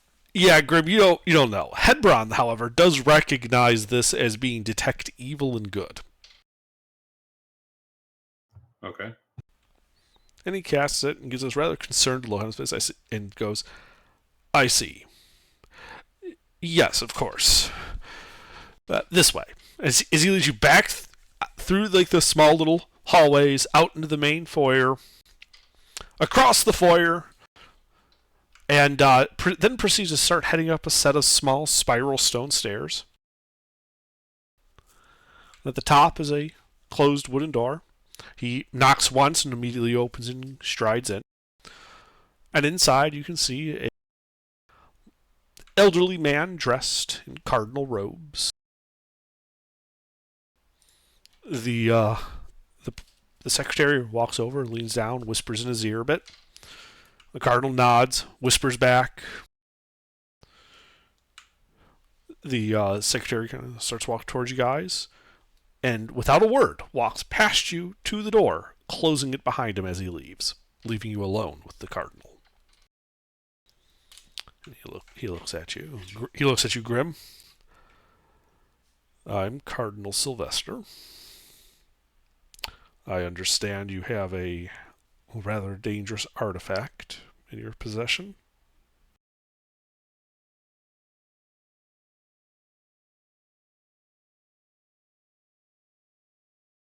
Such is the nature of our visit, and we need better alternatives to holding onto it ourselves for short-term storage while we explore our options for disposing of it properly.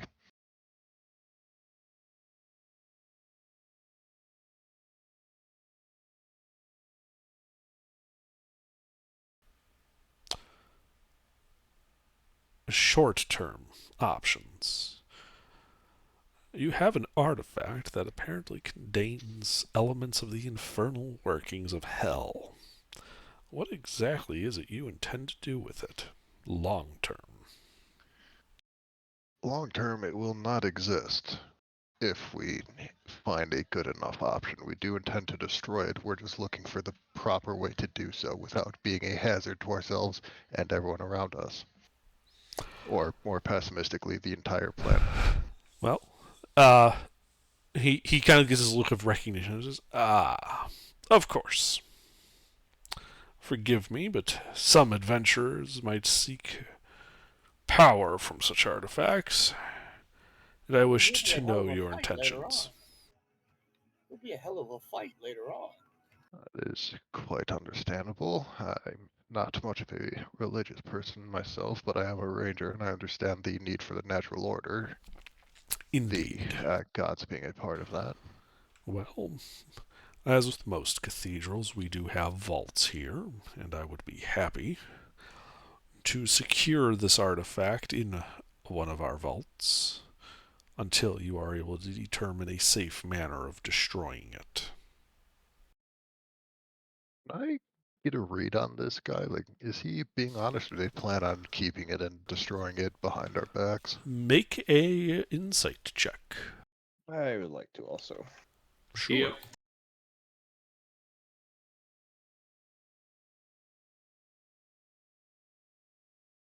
Hey.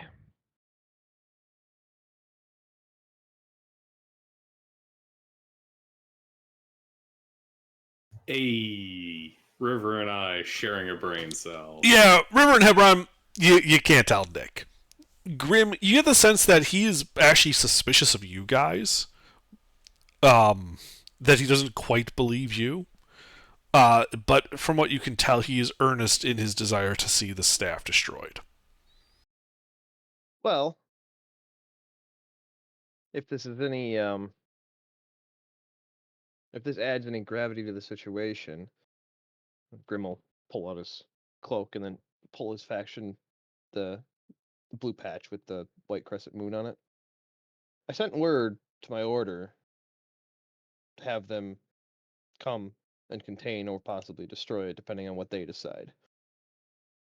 Because he would probably, recognize the Knights of Aptalar's badge. I have heard of such people.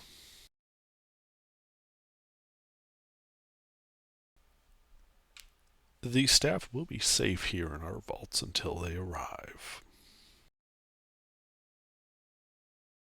Excellent. I'm not sure when they will, but you'll know. I'm sure I will. As this is likely the safest place to keep the staff in this town. That is why we're here. Don't exactly want it down at the what is it, the Thundering Lizard? Thunder Lizard, yeah. Yeah. Don't exactly want it down at the Thundering Lizard. Indeed. He stands up from behind his desk and holds out his hands. Leave the staff in my care. It will be well protected here.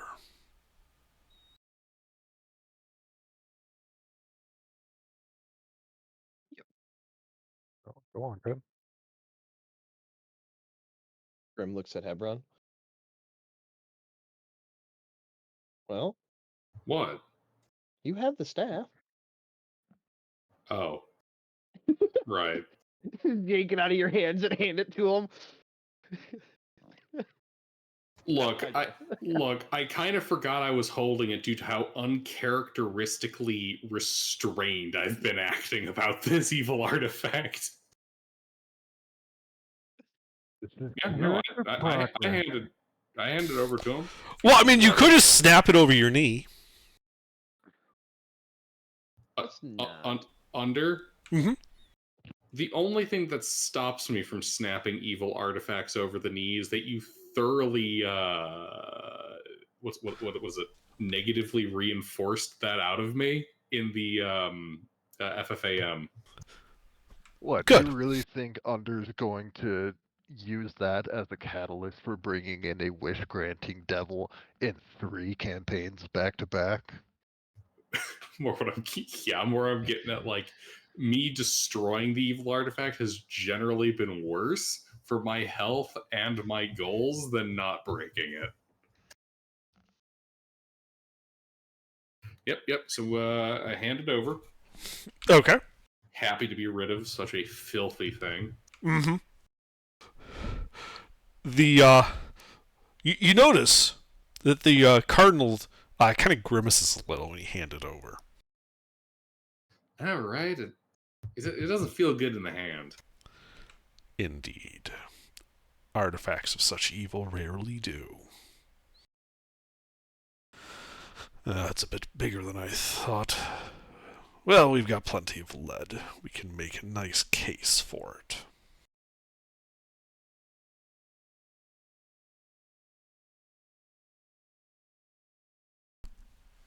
He sets it down on his desk.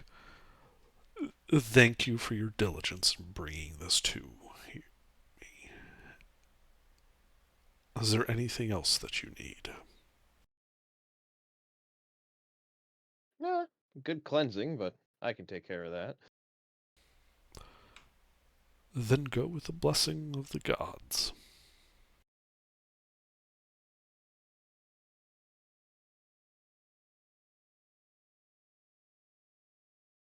All right.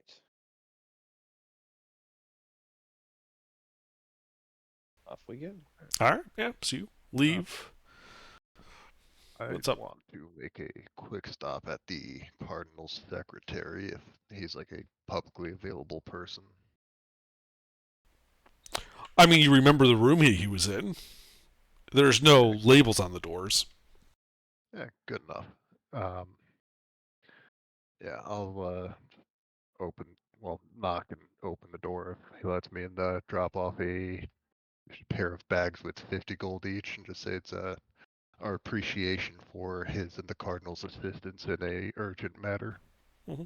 He nods and takes the gold and says, "Of course, we appreciate your donation and diligence. Apologies about earlier. There are a number of people who always wish the Cardinal's time." Given the circumstances, it's understandable. And I would also like to apologize if if my party members were acting unbecomingly. Not at all. Grim, the definition of blunt. Yep. All right. With that, I'll go through any polite society things that would be appropriate before leaving, and then regroup with the party wherever they're heading to. Well, you pretty much covered it. Head back out to the party. The party steps out, I assume, of the Grand Cathedral into the sweltering heat of the midday. And I think that is where we will call it this evening.